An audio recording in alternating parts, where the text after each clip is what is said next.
예수께서 돌이켜 그 따르는 것을 보시고 물어 이르시되 무엇을 구하느냐 이르되 랍비여 어디 계시오니까 하니 랍비는 번역하면 선생이라.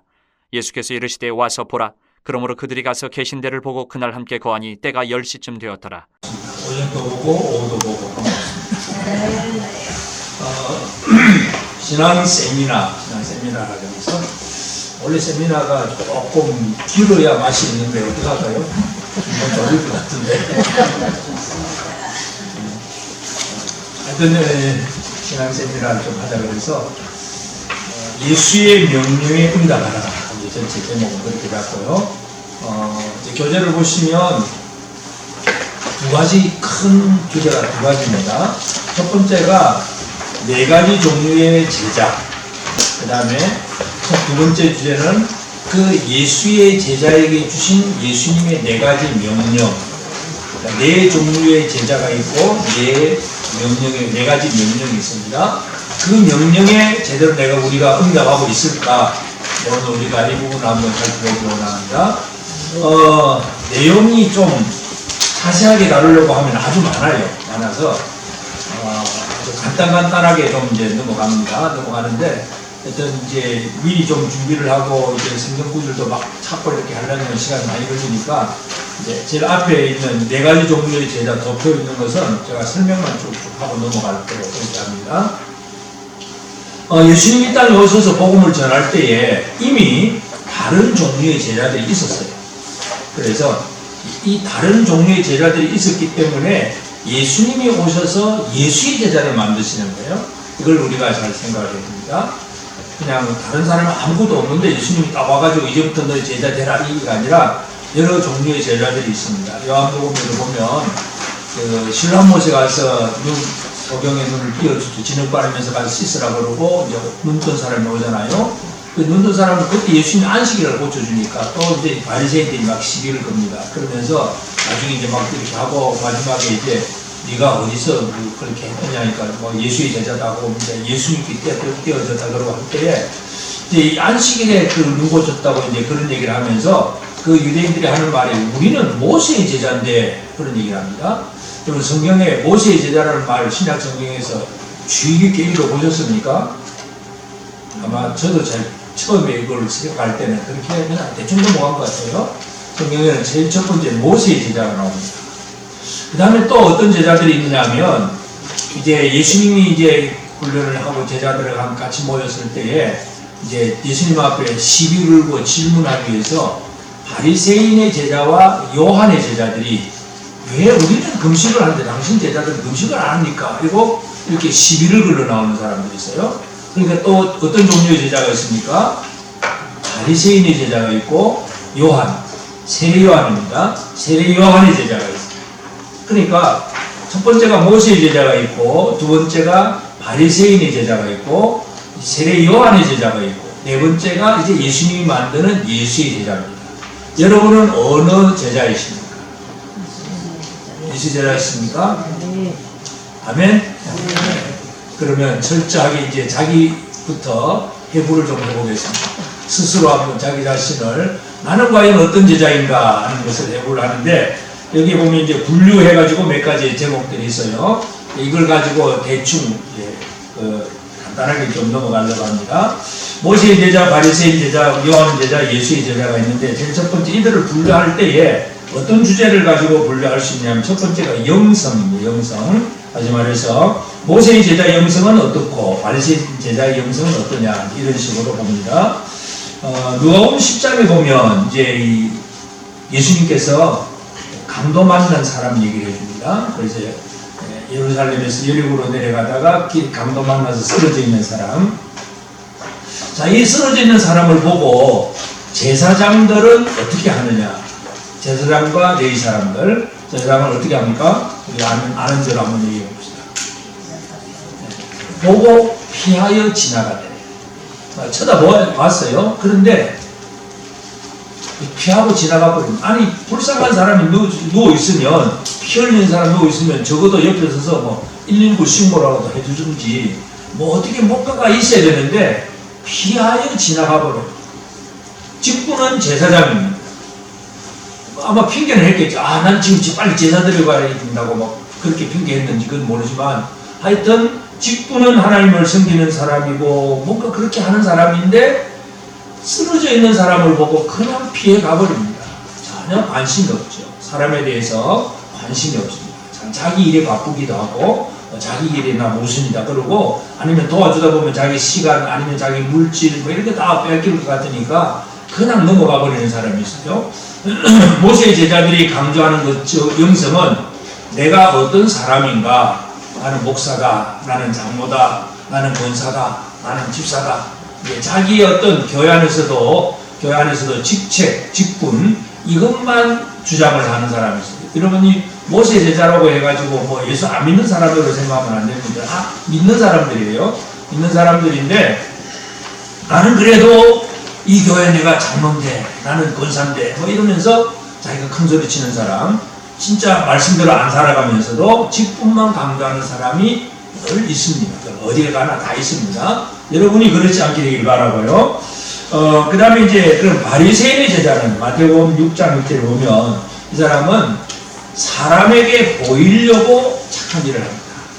선한 일을 하고 좋은 일을 하긴 하는데 기도도 하고 금식도 하고 뭔가 잘 하긴 하는데 구제도 하는데 사람에게 보이려고 결국 사람의 인정, 사람의 존경을 받으려고 하는 것. 예수를 믿으면서도 여러분 식당에서 주방 봉사를 하면서도 그럴 수도 있잖아요. 그러니까 내가 열심히 하는데 목사님이 알아주지도 않아. 그럼 막 그냥 경상도 말로 삐깁니다. 토라지는 거죠. 왜 나는 열심히 했는데 알아주지도 않아. 늘 이게 날 알아주기를 바라고 안 알아주면 그것 때문에 마음 서운해지고 사람에게 보이려고 하는 사람들 여러분 그런 사람이 안 되어지기를 바랍니다. 그러니까 이 바리새인의 제자는 사람 중심입니다. 사람 중심.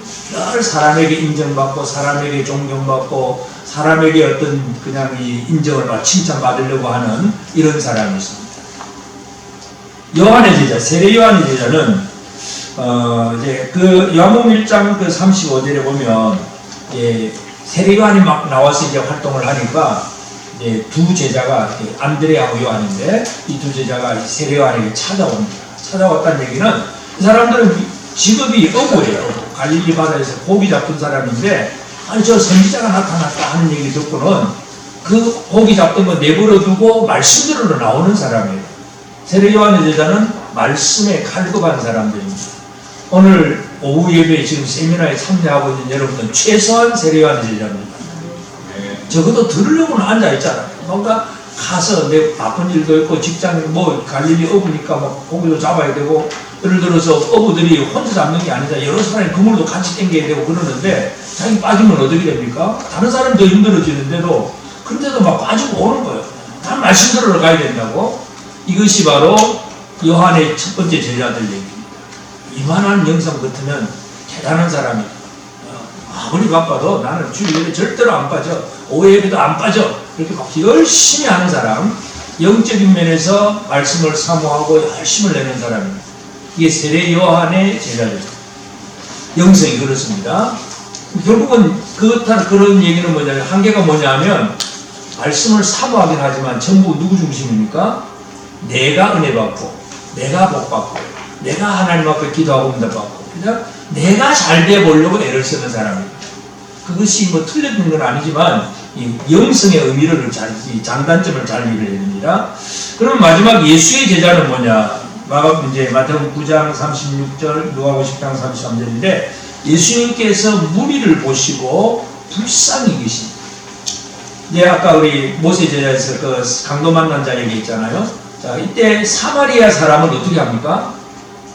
피 흘리고 쓰러진 사람을 보고 불쌍히 여기고 가서 상처를 싸매주고 그 다음에 어떻게 합니까? 또 자기 나귀에 태워가지고 그 다음에 주막에 데리고 갔다가 또 여관 주인에게 맡기고 내가 갔다 올 때까지 뭐 모자라면 내가 돈을 더 줄 테니까 치료 잘해달라고 그러고 자기 시간 자기 것을 다 허비하면서 남을 위해서 뭔가 희생하고 헌신할 수 있는 사람, 이 영성.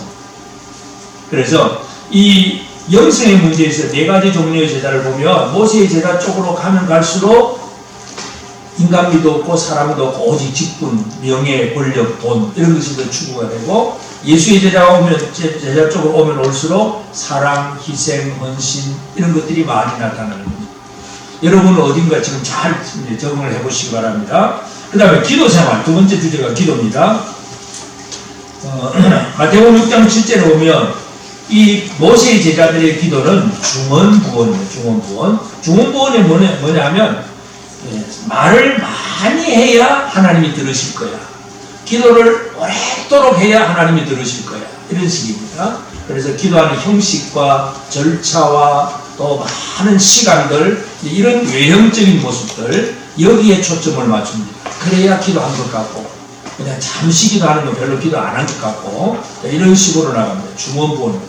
결국은 뭐 핵심보다도 막 여러 가지 말들을 많이 하는 거죠. 계속 반복하고, 그러면 이제 오래 기도하면 나 이제 기도 좀 했다 하는 식으로 그렇게 넘어가는 사람이 바로 모세의 제자들입니다. 바리새인 제자들은 누가복음 이제 18장 11절 12절 바리새인과 세리 죄인의 기도가 나옵니다. 그러니까 세리는 자기를 불쌍히 기도하려고 사람 안 보이는 곳에서 가슴을 치면서 기도하는데, 바리새인은 어떻게 기도합니까? 하나님, 나는 저 세리처럼 안 돼서 너무 감사합니다 하고 자기를 과시하는 거예요. 자기 주장, 자기를. 내가 소득에 11조를 드리고 일에 2번씩 금식하고 내가 이렇게 했습니다. 하나님 감사합니다. 그리고 하나님께 기도하는 게 아니라 뭐 하는 거예요? 자기 자랑. 기도를 통해서 자기 자랑하는 거예요. 사람 앞에서 자기 자랑하는 거예요. 이게 바로 바리새인의 기도. 그럼 요한의 제자의 기도는 마가복음 2장 18절, 누가복음 5장 33절은 둘째, 여기 바리새인 제자들도 같은데 이들은 둘이 같이 금식을 하고 기도합니다. 열심히 금식합니다. 여러분 금식 좀 해보셨습니까? 건강을 위해서는 뭐 안 먹는 거 먹고 막 그러게 하지만 금식 기도는 좀 해보셨습니까? 저도 잘 많이 못해요. 금식을 한다는 건 그만큼 기도에 온 힘을 쏟는다는 겁니다. 생명 걸고 하는 것이 금식 기도예요. 사실은 먹을 걸 안 먹고 기도하는 거니까 생명 걸고 기도하는 건 기도인데, 하여튼 요한의 제자는 하나님 앞에 열심히, 그러니까 말씀을 들으러 나오기도 하고 기도도 금식하면서 열심히 기도합니다. 이만 하면 괜찮잖아요. 그러면 예수의 제자들은 어떤 기도를 하느냐? 예수님께서 주기도문을 가르쳐줬습니다. 아까 잠깐 말씀드렸지만 주기도는 결국은 무슨 기도냐? 여러분 금식을 하더라도 자기 기도, 내가 건강하고 우리 자녀 잘 되고 직장 잘 승진 잘하고 사업 잘 되고 여기만 매여 있으면 금식을 하더라도 그 기도가 예수의 제자 기도하고는 차원이 다른 거예요. 예수 제자는 하나님 아버지 앞에 기도하면서 하나님의 이름을 위해서, 하나님 나라를 위해서, 하나님 뜻을 위해서, 그리고 일용할 양식이에요. 일용할 양식. 하나님 주신 하루의 그 양식으로 만족하고 기뻐할 수 있는 그 양식. 그리고 또 사랑, 형제와의 관계 속에서 사랑과 용서, 이걸 가지고 기도합니다. 그리고 시험에 들지 않도록 사탄에 대해서, 이 악을 향하는 그 무리에 대해서 하나님께서 지켜주시도록 그렇게 기도하는 것. 그러니까 결국은 예수 제자들의 기도는 하나님 아버지 중심의 기도입니다. 내 뜻대로 이루어주옵소서가 아니라 아버지 뜻대로 이루어주옵소서. 예수님이 겟세마네 동산에서 어떻게 기도합니까? 할만하시거든 이제 안에서 내게 옮기시옵소서. 그런데 내 원대로 마시고 아버지 원대로 하옵소서. 여러분 기도를 하면서 여러분 그렇게 기도하십니까? 하나님 아버지 뜻대로 나를 사용하십시오. 그렇게 기도합니까? 아니면 하나님 내가 이거 필요하니까 이거 주세요. 그렇게 기도하십니까? 여러분의 기도가 어디에 있는가 잘 보세요. 세례 요한의 제자의 기도는 열심히는 합니다. 그런데 여전히 자기 중심이죠. 그러니까 예수 제자와의 차이점을 잘 이해해야 됩니다. 또 그 다음에 세 번째가 전도. 여러분이 모세의 제자들도 마태복음 23장 15절에 보면 전도의 열정이 있습니다. 땅 끝으로 바다 끝으로 막 다니면서 많은 사람들을 이제 향해서 전도를 합니다. 그런데 예수님이 뭐라 그러냐면 자기보다 배나 지옥 자식이 되게 한다. 결국 뭐예요? 복음을, 진리를 제대로 못 가르친다는 얘기예요. 도를 전해야 되는데 이 복음을 전하는 게 전도잖아요. 도를 전하는 게 전도인데 복음을 전해야 되는데 다른 걸 전했다는 거예요. 너는 이 유대교에 들어와야 되고 이렇게 절기를 지켜야 되고 이렇게 율법을 행해야 되고 뭐 이 다른 얘기를 많이 하는데 진짜 하나님의 복음을 제대로 못 전하다 보니까 자기도 지옥 가고 남도 지옥 가게 만드는 전도는 합니다. 외형적으로는 열심히 합니다. 여러분 이단들도 전도 얼마나 열심히 많이 해요? 참 많이 합니다. 하나님의 교회 뭐 신천지 뭐 하여튼 뭐 열심히 합니다. 그런데 복음은 안 전합니다. 다른 걸 전합니다. 다른 거. 이게 이제 이 모세 제자 같은 그런 모습들. 그래서 지옥 자식이 되게 합니다. 그것은 이제 바리새인 제자도 동일한 얘기입니다. 마태복음 23장 15절 같은 구절. 그 다음에 요한의 제자의 전도. 요한의 제자는 요한복음 1장 29절에 세례 요한이 이제 예수님이 자신에게 나타났을 때에 세례 요한이 얘기를 합니다. 보라, 세상 죄를 지고 가는 하나님의 어린 양이로다. 그런 얘기입니다. 이제 보라, 이 보라. 결국 뭐냐 하면 요한의 전도는 보여주는 것, 지시하는 것, 방향만. 저분이 예수님이 하고 이런 분이야 저런 분이야 소개만 해주고 자기에게서 나오는 게 아니라 이렇게 가면 돼, 저렇게 가면 돼, 바른 길은 제시를 하는데 뭔가 또 한계가 있어요. 이게 요한의 제자입니다. 그러면 예수 제자들의 그 전도는 뭐냐? 고린도후서 2장 15절에 보면 너희는 그리스도의 향기, 그리스도의 편지 그런 얘기입니다.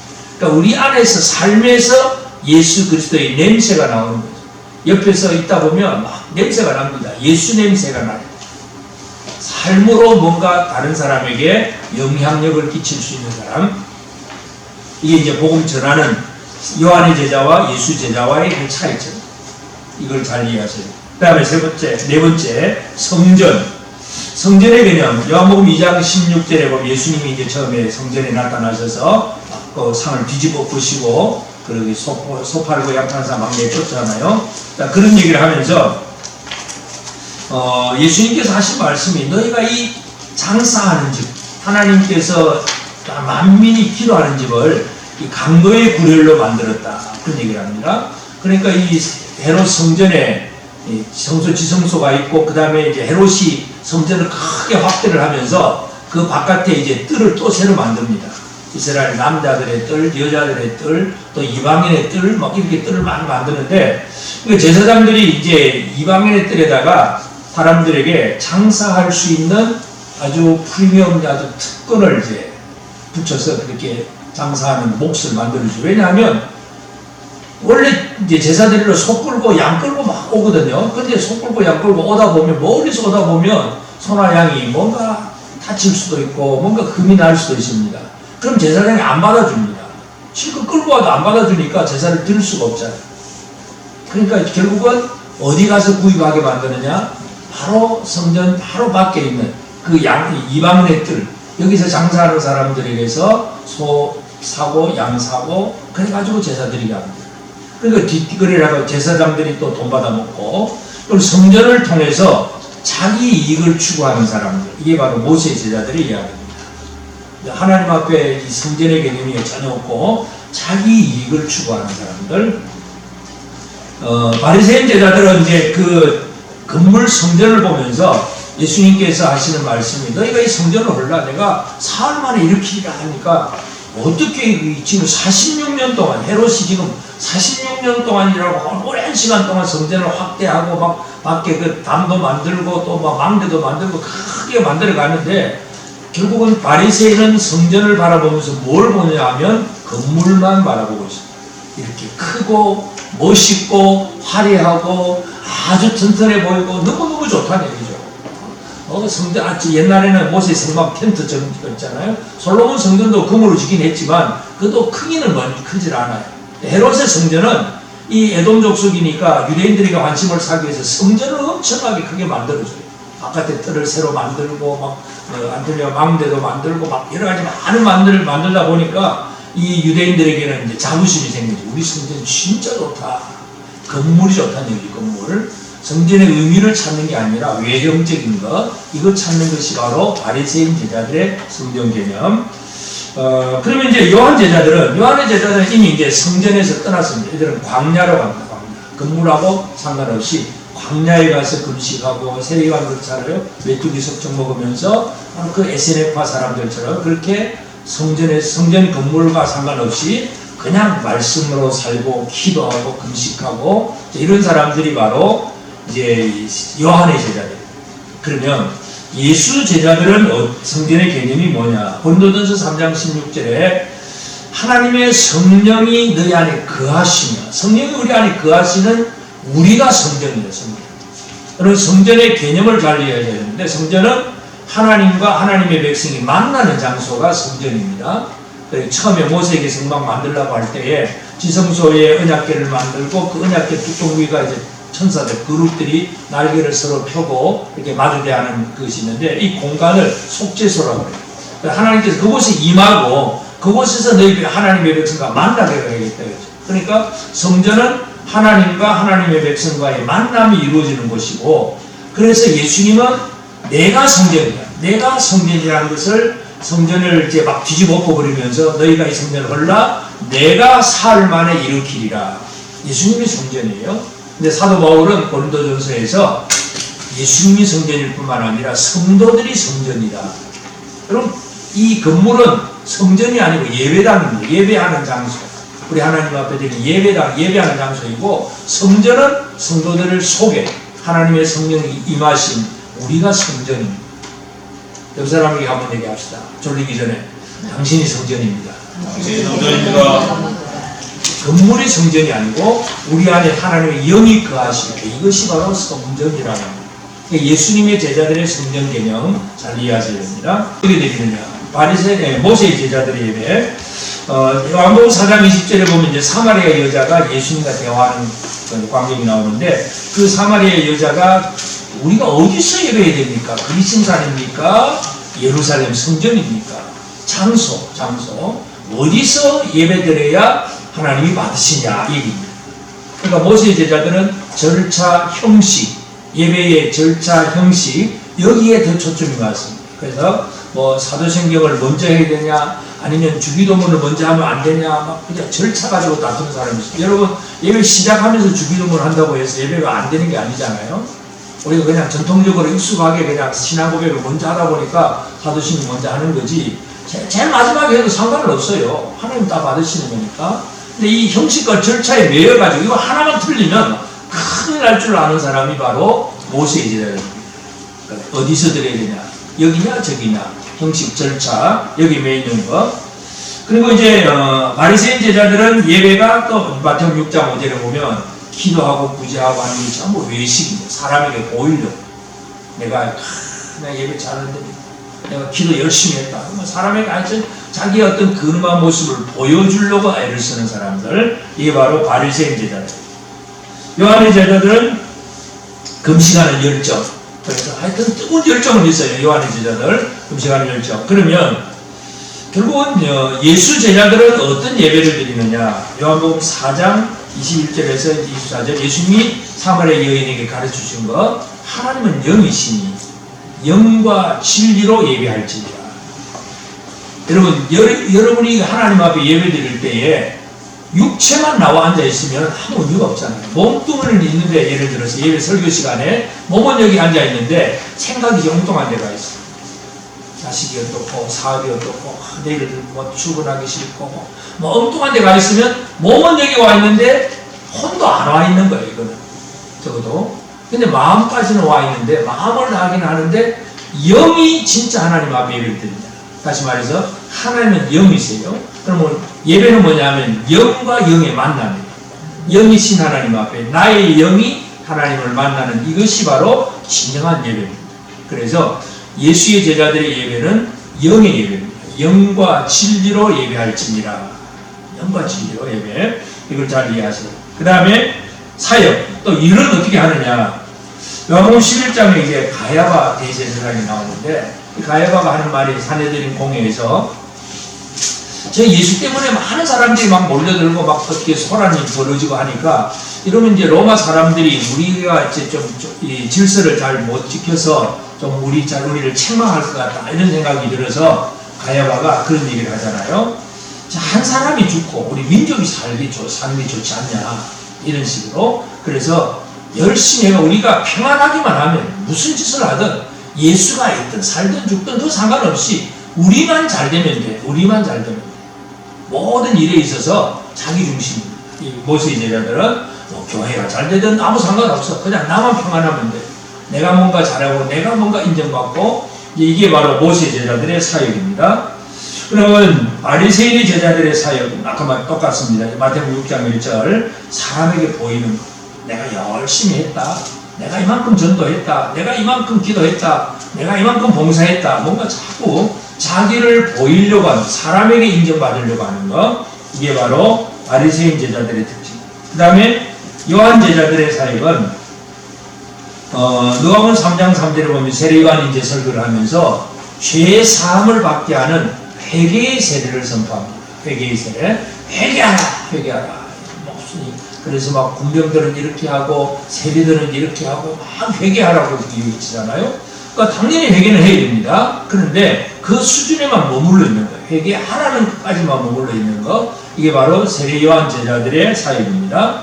예수 제자들의 사역은 뭐냐? 마태복음 10장 1절에 보면 예수님께서 제자들을 처음에 파송을 하면서 권능을 주어서 보냅니다. 권세와 능력을 주어서 보냅니다. 권세와 능력이 뭐냐 하면 더러운 귀신을 쫓아내고 모든 병과 약한 것을 고치는 권세와 능력을 주어서 보냅니다. 결국 그 뭐냐 하면 사람을 살리는 거예요. 남을 살리는 거예요. 귀신에게 눌려있는 사람, 질병과 연약함 속에 빠져있는 사람, 그들에게 복음을 전하고 그들을 건져내는, 이것이 바로 예수 제자들의 사역입니다. 오늘 우리는 교회에서 열심히 일을 하긴 하는데 어떤 사역을 하고 있는가 잘 생각을 해보시고, 그 다음에 설교하는 내용도 보면 마찬가지. 마태복음 23장에 보면 예수님이 이제 그 모세의 제자들, 모세와 바리새인 제자들 얘기하면서 이 사람들에게 말하는 것은 듣되 그들의 행위는 못 받지 말라 그러잖아요. 말이 틀린 게 아니에요. 똑바로 말은 합니다. 근데 이제 말도 틀리면 이건 완전히 비성경적인 사람이고 이단이고 자유주의자가 됩니다. 근데 하여튼 뭐 복음으로 말한다고 하면서 모세의 제자들은 말은, 설교는 맞아. 말은 또 맞아. 그런데 자기는 그대로 안 살아. 이게 바로 모세의 제자들입니다.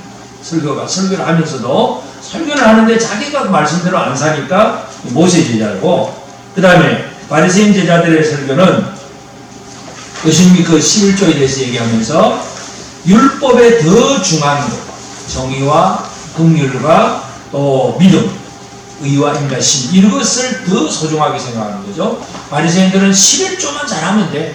정확하게 11조 제대로 했어 안 했어 막 따지고 11조만 정확하게 하면 되는 것으로 그렇게 착각을 합니다. 아까 기도에서 바리새인, 내가 1회에 2번씩 금식하고 소득의 11조를 꼬박 드립니다, 이런 식으로 자기의 어떤 의를 드러내고 열심히 그냥 하는 것, 이걸 이제 강조를 합니다. 그래서 바리새인들의 기도 설교가 뭐냐, 이거 율법은 이렇게 지켜라, 11조는 이렇게 해라, 막 이 얘기만 하고 있는 거죠. 이게 바리새인들의 설교입니다.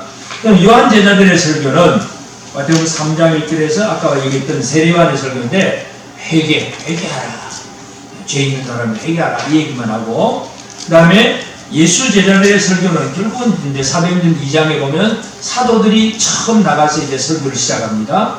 사도들의 설교의 핵심이 뭐냐? 예수의 십자가와 부활이 다른 거 없어요. 십자가와 부활. 이거 계속 강조합니다. 그래서 사도행전의 사도들, 베드로나 나중에 바울이나 모든 그 설교의 내용의 핵심이 뭐냐? 너희가 십자가에 못 박아 죽인 예수를 하나님이 다시 살리셨다. 십자가와 부활. 이 얘기입니다. 그걸 믿으라는 얘기입니다. 그리고 믿음으로 구원받는다는 얘기고, 우리 종교개혁주의가 바로 이 믿음으로 구원받는 거잖아요. 오직 믿음이죠. 오직 믿음. 그러니까 설교가 그런 차이가 있고, 마지막 재물. 모세 제자들은 마태복음 28장 12절, 돈을 어디에 사용하느냐, 돈을 가지고 사용하는데, 돈을 이제 많으냐 작으냐 이 문제가 아니고 돈을 어떻게 사용하느냐가 중요한데, 이제 그 마태복음 28장에 예수님이 이제 사흘 만에 살아나리라 하고 그렇게 미리 이제 예언하고 또 죽으시잖아요. 그러니까 이제 군병들이 지키고, 근데 살아났다 그럽니다. 군병들이 깜짝 놀라서 보고를 하니까 대제사장이 어떻게 합니까? 돈을 줍니다. 군인들한테 뇌물을 줘가지고 돈 주면서 절대로 예수님 살아났다 얘기하지 말고 제자들이 가서 훔쳐갔다고 해라. 거짓 증언하게만 돈으로. 여러분, 돈을 가지고 하는 게 뭐예요? 복음도 아니고 진리도 아니고 그냥 자기 자리, 자기 지위를 유지하기 위해서 다른 사람들을 사서 자기 유익을 챙기는 게 바로 이 모세 제자들의 재물관, 돈을 자기를 위해서만 사용한다는 얘기죠. 바리새인 제자, 누가복음 16장 14절에 보면 바리새인들이 돈을 좋아하는지라, 돈을 사랑하고 돈을 좋아합니다. 그래서 참 하나님을 섬긴다고 하면서도 재물에 대한 욕심이 많아요. 지금도 여러분 전 세계적으로 유대인들이 돈이 많잖아요. 이 바탕이 다 있어요. 돈을 어떻게 하면 벌고 어떻게 하면 돈을 잘 벌 수 있냐, 이건 아주 능통한 사람들, 아주 돈을 좋아하는 사람들. 요한의 제자들은 아예 거꾸로 광야로 나가고 그냥 이렇게 금식하고 이런 생활하면서 세례 요한이 메뚜기와 석청을 먹고 그러면서 에스네파 사람들처럼 돈에 대해서는 금욕주의입니다. 뭐 있으면 있고 없으면 없는 거고, 이 정도 그냥 넘어가 버립니다.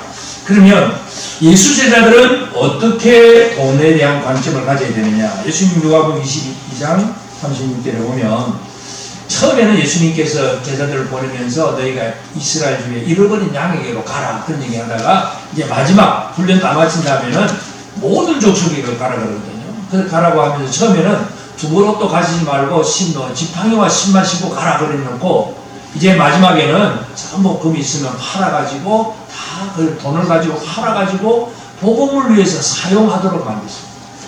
그러니까 재물이 뭐냐? 하나님 나라 복음을 위해서 쓸 줄 아는 사람이 바로 예수 제자들의 재물관입니다. 그냥 가난하게 살아야 된다, 그 청빈이 아닙니다. 기독교 예수를 믿는 사람들도 부자가 되어야 되는데, 왜 부자가 되어야 되느냐? 복음을 위해 하나님 나라 일을 위해서 사용하기 위한 부자, 이런 사람이 되어야 된다. 여러분 부자 되세요. 아멘. 안 하면 안 되고. 근데 그걸 어떻게 쓰느냐가 이제 문제라는 거죠. 자기를 위해만 쓰면 모세 제자가 되는 거고, 진짜 하나님 나라와 복음을 위해서 쓰면 그 예수 제자들. 그래서 누가복음 8장에서 보면 예수님 뒤에도 나오지만 예수님의 그 공동체, 예수 공동체의 모습을 보면 예수님이 중심이 되고 12제자가 있고, 그 다음에 그들을 섬기는 여인들이 있었어요. 그럼 예수님과 12제자들이 3년 동안 막 다니잖아요. 그들이 뭐 언제 돈을 겁니까? 뭐 장사를 합니까? 뭘 합니까? 아무것도 안 합니다. 근데 그 사람들이 먹고 마시고 할 수 있었던 건 뭐 때문에 그렇습니까? 섬기고 후원하는 사람, 그 여인들이 있었기 때문에 그렇습니다. 그리고 결국 그 여인들은 자기들의 재물을 가지고 자기들의 소유로 섬기더라. 자기들의 소유를 섬기는 거예요. 하나님 앞에 드릴 거 다 드리고 그 다음에 자기 소유 가지고 또 섬기고 헌신하는 거예요. 이게 그 여인들의 모습인데, 자, 4가지 종류 쫙 그냥 훑어 내려왔는데 좀 급하게 내려오긴 했지만, 여러분 이제 다시 묻습니다. 어떤 제자이십니까? 그래도 여전히 예수 제자이십니까? 확신하십니까? 예배도 사역도 성전의 개념도 영성도 전부 예수의 제자이십니까? 그렇게 꼭 되어지길 바랍니다. 그렇게 다 되신 분은 이제 세미나 들을 필요 없습니다. 세미나의 핵심이 바로 그거니까. 자, 이제 4가지 종류의 제자, 그러니까 모세 제자도 있고 바리새인 제자, 요한 제자가 있는데 예수님이 제자를 만드신다는 얘기죠. 왜 예수 제자 만드시느냐 이 얘기를 하는데, 첫 번째가 이제 예수님이 복음서에 보면 4가지 명령을 합니다. 네 가지 명령을 하는데, 제일 첫 번째 명령이 뭐냐면 와서 보라, 와보라, come and see, 와봐라, 와서 봐. 자, 고백입니다. 처음에 이제 예수님이 그 세례 요한이 있는 그 요단강에 갔을 때에 아까 얘기했던 안드레 요한 두 사람이 와가지고 또 이제 예수님을 보게 되고, 세례 요한 보라 세상 죄를 주고 하는 어린 양이도 하니까 그 두 사람이 예수를 따라옵니다. 그 예수님 어디 계십니까? 어디서 뭐 하는 분입니까? 물어보니까 예수님이 와봐, 그래, 와서 봐. 첫 번째 명령, 와서 보라 하는 얘기. 이제 결국 이제 와서 보는 사람이 이제 우리가 전체 개념으로 보면 예수께 처음으로 와서 보고 깨닫는 초기 예수의 제자들입니다. 초기 예수 제자들. 이제 이것은 이제 4가지 명령에 따라서 사람들을 이제 분류를 한다면, 미리 분류를 하면, 제일 첫 번째 와보는 사람들은 예수 옆에 모인 무리들입니다. 무리가 되고, 그 다음에 두 번째 명령에 순종하면 제자가 됩니다. 세 번째 명령에 순종을 하면 예수의 친구가 됩니다. 네 번째 명령을 하면 따르면 예수님의 형제가 됩니다. 이런 단계가 나아가는데, 자, 첫 번째 초기 예수의 제자들. 그래서 제일 첫 번째가 세례요한을 찾아 나와서 그 제자가 된 요한과 안드레가 있고, 그 다음에 이제 안드레가 이제 집에 가가지고 자기 형 시몬 베드로를 데리고 옵니다. 그러니까 예수님이 또 베드로에게 뭔가 말씀하잖아요. 이 안드레에게 이끌려 나온 베드로 시몬이 있고, 그 다음에 이제 빌립과 나다나엘. 빌립이 먼저 예수를 알게 되고, 그 다음에 이제 빌립이 또 나다나엘한테 내가 예수를 만났다. 선지자가 기록한 그 일을 내가 만났다. 그러니까 뭐 나사렛에서 선한 것이 나겠느냐. 나다나엘이 그렇게 하다가 결국 예수를 만납니다. 그러니까 여기에 나오는 적어도 이제 최초의 5명, 안드레, 요한, 그리고 베드로, 빌립, 나다나엘. 이 사람들은 초기 제자들, 이런 사람들이 이제 모이기를 시작하는, 예수님 중심으로 모이기 시작하는 사람들입니다. 이 사람들이 첫 번째로 와서 보고 깨닫는 사람들입니다. 이 와서 보고 깨닫는 사람들의 삶의 특징은 뭐냐? 결국은 이들은 아까도 얘기했듯이 갈릴바다에서 어부인데 열심히 일하다가 말씀 전하는 사람이 있다고 하는 걸 듣고는 그냥 그 다 버려두고 그냥 쫓아가는 사람들. 그러니까 그러한 열정을 가진 사람들이죠. 진리를 알고 싶고 메시아를 만나고 싶고 메시아를 기다리고, 그래서 늘 하나님 앞에 바르게 믿음으로 살아보려고 애를 쓰는 사람들. 뭔가 하나님의 은혜가 있고 메시아가 있다는 소식만 들으면 막 움직이는 사람들입니다. 움직임도 있고 결단력도 있는 사람들. 그냥 대충 살아가지고는 이게 안 됩니다. 그래서 빌립은 나다나엘에게 이제 예수를 만나는 소개를 하면서 모세가 그랬고 여러 선지자가 기록한 분이다. 그런 얘기를 하고, 나다나엘은 자기 나름대로 그냥 나무 밑에서 기도하다가 그냥 예수를 메시아를 얘기하니까 아이고 뭐 나사렛에서 뭐 선한 건 나겠네 하다가 결국은 또 예수를 만나게 되잖아요. 그래서 하여튼 초기 제자들은 이제 그런 사람들인데, 자 이제 이번 초기 제자들에게 예수님이 이제 와서 봐라 그랬으니까 보여주는 게 있잖아요. 뭘 보여주셨느냐? 예수님이 보여주신 것을 오늘 우리는 다 봐야 됩니다. 예수님을 통해서 보는 우리가 되어지기를 바랍니다. 제일 첫 번째 이제 베세다의 첫 대면, 야고보 1장 37절에서 51절까지 사역을 시작하는 이제 예수님이 제일 첫 번째 하신 일이 뭔가를 우리가 얘기했는데, 요한복음 1장 36절에 보면 예수님께서 그 세례 요한이 있는 데서 거니신다 그랬거든요. 거닐었다 그랬거든요. 왜 그렇게 거닐었을까?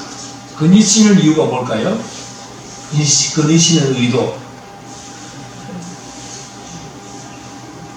자기를 보여주는 거예요. 지금 모든 사람들은 세례요한 보러 다 왔거든요. 세례요한 설교 듣고 세례요한에게 뭐 세례받고 막 그냥 은혜 받고 막 그러고 있는데, 그 앞으로 예수님이 왔다 갔다 하는 거예요.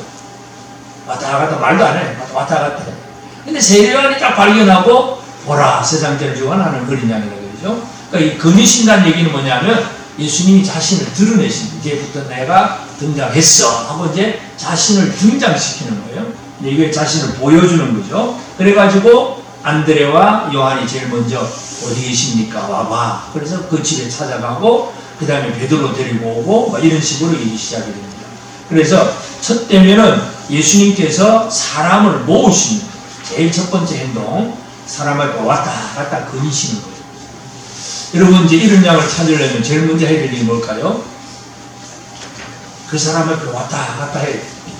편지 들고 왔다 갔다 하고, 전화로 왔다 갔다 하고, 문자도 보내고 왔다 갔다 하고, 하여튼 뭔가 보여줘요. 뭔가 드러내는 거. 그래서 관심을 끄는.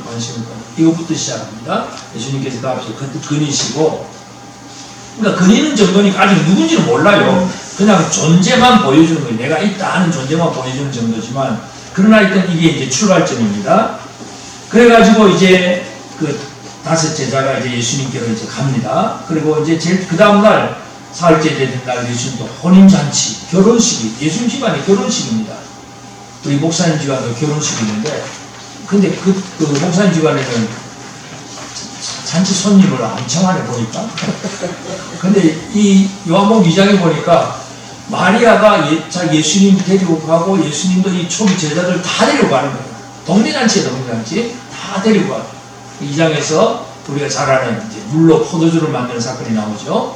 그래서 처음에 이제 포도주가 떨어지니까 마리아가 아이고 큰일 났다, 이 포도주 없다 그러니까 어떻게 이거 내 관심도 안 되다가 결국은 아직 때가 아니다, 내 때가 아직도 아니라고 얘기하면서도 결국은 하인들에게 마리아가 얘기한 걸 하고 예수님이 그냥 하인들에게 뭐라 그러니까 물 항아리 그냥 갖다 주라고요.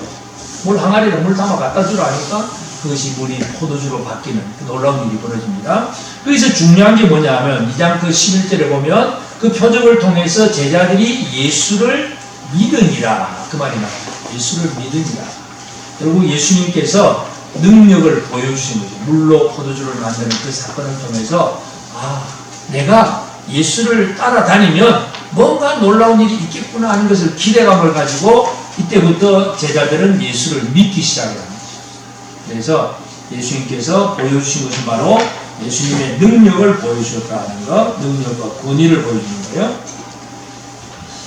그 다음에 이제 2장 이제 그 혼인잔치 끝난 다음에 이제 6월절이 되니까 또 예루살렘으로 가시죠. 아까 말한 성전 얘기를 했습니다. 성전에 가서 이제 막 뒤집어 엎어놓고, 그러니까 평소에 예수님의 모습도 아니고 평소 다른 유대 사람들의 모습도 아니에요. 성전에 가서 막 그렇게 막 소 파는 사람, 양 파는 사람 막 채찍으로 휘두르고, 그냥 이 돈 바꾸는 사람 막 상 뒤집어 엎어버리고 막 채찍 휘두르고, 보통 사람이 할 수 있는 일이 아니잖아요. 완전히 조직 폭력배 같은 깡패 같은 그런 모습인데 이상한 그런 행동을 하고, 제자들도 늘 희롱을 해줄 수밖에 없지요. 그럼 예수님은 의도적으로 지금 보여주는 거예요. 그러니까 왜 그랬을까를 잘 이해되는데 예수님은 자꾸 자신을 드러내는 겁니다. 그래서 성전에서 예수님이 선포하신 것은 너희가 이 성전을 헐라 내가 사흘 만에 일으키리라. 내가 성전이다. 건물이 성전이 아니고 내가 성전이다. 지금 그 얘기해 주시는 거예요. 그러면서 그게 많은 이적도 행하고, 그래서 예수님은 성전된 자신의 모습을 드립니다. 다시 말해서 나를 통해서야 하나님을 만날 수 있다. 그 메시지를 보여주시는 거죠. 그 다음에 이제 요한복음 2장 23절부터 25절까지는 또 많은 사람들이 예수를 따라오니까 예수님께서 그 사람들을 의탁하지 않았다는 표현이 나옵니다. 다시 말해서 사람들이 아주 이 사람은 간사하고 오늘은 진짜 그냥 그저 반이라도 쓸개라도 내줄 것 같다가도 내일이면 확 바뀌어줄 수 있는 이 인간의 존재, 이걸 알기 때문에 사람에게 의탁하지 않는 오직 하나님. 그러니까 제자들이 지금 보여주는 거예요. 사역은 어떤 일이 어떻게 해야 되느냐, 오직 하나님 중심 그 얘기하고, 그 다음에 이제 3장에 들어가서 이제 그날 밤에 니고데모가 예수님 찾아오잖아요. 그러니까 이 바리새인의 지도자인 니고데모가 예수님이 행하는 많은 표적을 보고 찾아왔습니다. 야, 진짜 당신은 참 놀랍습니다 하고 찾아왔을 때 니고데모에게 예수님 주시는 게 뭡니까? 네가 그런 표적은 보면서도 왜 하나님 나라는 못 보느냐? 하나님 나라를 봐야 됩니다. 하나님 나라를 못 본다는 거죠. 그러면서 거듭나야 하나님의 나라를 볼 수 있다. 그러니까 또 니고데모가 또 어리석은 대답을 하잖아요. 그러면 내가 우리 엄마 뱃속에 들어갔다가 다시 나와야 됩니까? 그래야 그게 거듭나는 겁니까? 질문하고 이제 뭐라 그럽니까? 물과 성령으로 거듭나지 않으면 하나님 나라를 볼 수 없다. 거듭남이라고 하는 것은 어머니 뱃속에 들어갔다 나오는 게 아니고 이 물과 성령으로 다시금 내 삶이 새로워지는 것, 이것이 바로 거듭남이다. 이 얘기를 해줍니다. 그래서 물과 성령이라고 하는 것, 이것은 바로 하늘에 속한 일을 합니다. 하늘에 속한 영으로 되는 일들. 그래서 어떤 바리새인 니고데모처럼 종교적으로 아니면 바리새인으로서의 어떤 율법적으로 윤리적으로 도덕적으로 그렇게 많이 살았다고 해서 그것 가지고 거듭난 사람이 아니고 진짜 물과 성령 하나님의 영으로 태어나지 않으면 안 된다는 것, 이 얘기를 해줍니다. 그래서 종교성만 가지고 있는 사람들에게 진짜 예수님의 지혜가 뭐냐, 예수님의 영을 가르쳐 주시는 것, 거듭남의 원리를 가르쳐 주시는 예수님, 지금 이 얘기를 합니다. 지금 우리가 성경을 잘 보아야 되는데 니고데모하고 대화를 하지만 실제로 뭐냐면 이걸 옆에 있는 제자들에게 보여주는 거예요. 제자들에게 이 사람들에게 내가 지금 이렇게 대하고 이 사람 성전에서 이렇게 행동을 하고 제자들에게 지금 자꾸 보여주는 거예요. 와서 보라 그랬으니까 지금 예수님이 보여준다는 그 개념, 그걸 잘 이해해야 됩니다. 그 다음에 이제 성전에서, 예루살렘 성전에서 이제 갈릴리로 돌아가시면서 사마리아로 들어갑니다. 그 당시에 유대인들은 사마리아 땅으로 안 들어갑니다. 사마리아 사람들은 혼혈족이잖아요. 북이스라엘이 망하면서 이스라엘과 이방인들이 섞여 있는, 그래서 혼혈족이기 때문에 유대인 정통성을 유지하기 위한 사람들은 사마리아 사람들을 아주 사람 취급을 안 합니다. 그래서 남쪽 유대에서 저 북쪽 갈릴리로 가려면 그냥 가로질러 가면 사마리아를 통과하면 되지만 그 가기 싫으니까 저 동쪽으로 가서 여왕을 건너서 갔다가 이 올라가서 다시 강 건너 빙 돌아다니는 유대인들은 사마리아 땅에 아예 안 들어갑니다. 근데 예수님은 사마리아 땅으로 들어가서 제자들은 그 당시 아마 요즘 말로 하면 문화 충격, 문화 쇼크였죠. 어떻게 예수를 따라다니까 막 성전에 가서 뒤집기도 하고 그냥 거듭나야 막 이상한 얘기하고 또 사마리아 땅에도 막 들어가고 하여튼 이상한 것만 보여주잖아요. 그 당시에 랍비들하고는 전혀 차원이 다른 그런 얘기예요. 그 당시에 랍비들은 율법은 이런 거고 이런 뜻이고 막 설명을 막 해주지만 예수님하고는 전혀 다른 모습. 예수님은 사마리아 땅으로 들어가고 그리고 어떻게 합니까? 우리 잘 아는 그 수가성 여인하고 대화를 합니다. 수가성 여인하고 대화를 할 때 그 수가성 여인이 어떤 사람인가 이걸 이제 우리가 한국교회 대부분의 목회자들이 설교를 하면서 그 수가성 여인을 남편 5이 있었다는 그 말 때문에 아주 음란한 여자로 생각을 합니다. 여러분 어떻게 생각하세요? 그렇습니까? 안 그렇습니까? 남편이 5이다. 지금 있는 남편도 네 남편 아니다. 좋은 여자입니까? 안 좋은 여자입니까? 안 좋은 여자. 그때가 이제 제6시를 이제 그 바리새인의 그 시간 개념으로 그 당시 이스라엘 시간 개념으로 가서 제6시를 해서 이것을 계산해서 정오 낮 한 12시 이렇게 해석을 합니다. 근데 이제 잘 이해를 해야 되는데 마태복음, 마가복음, 누가복음 이 공간복음을 쓸 때의 시간은 그런 유대인 시간 개념입니다. 근데 요한복음이 기록될 때는 이미 유대 이스라엘이 망하고 로마가 지배하는 시대입니다. 사도 요한이 요한복음 쓸 때는. 그래서 요한복음에는 이제 그 뒤에 나중에 예수님이 이제 빌라도에게 재판받고 십자가에 넘겨질 때도 시간을 로마식으로 기록을 합니다.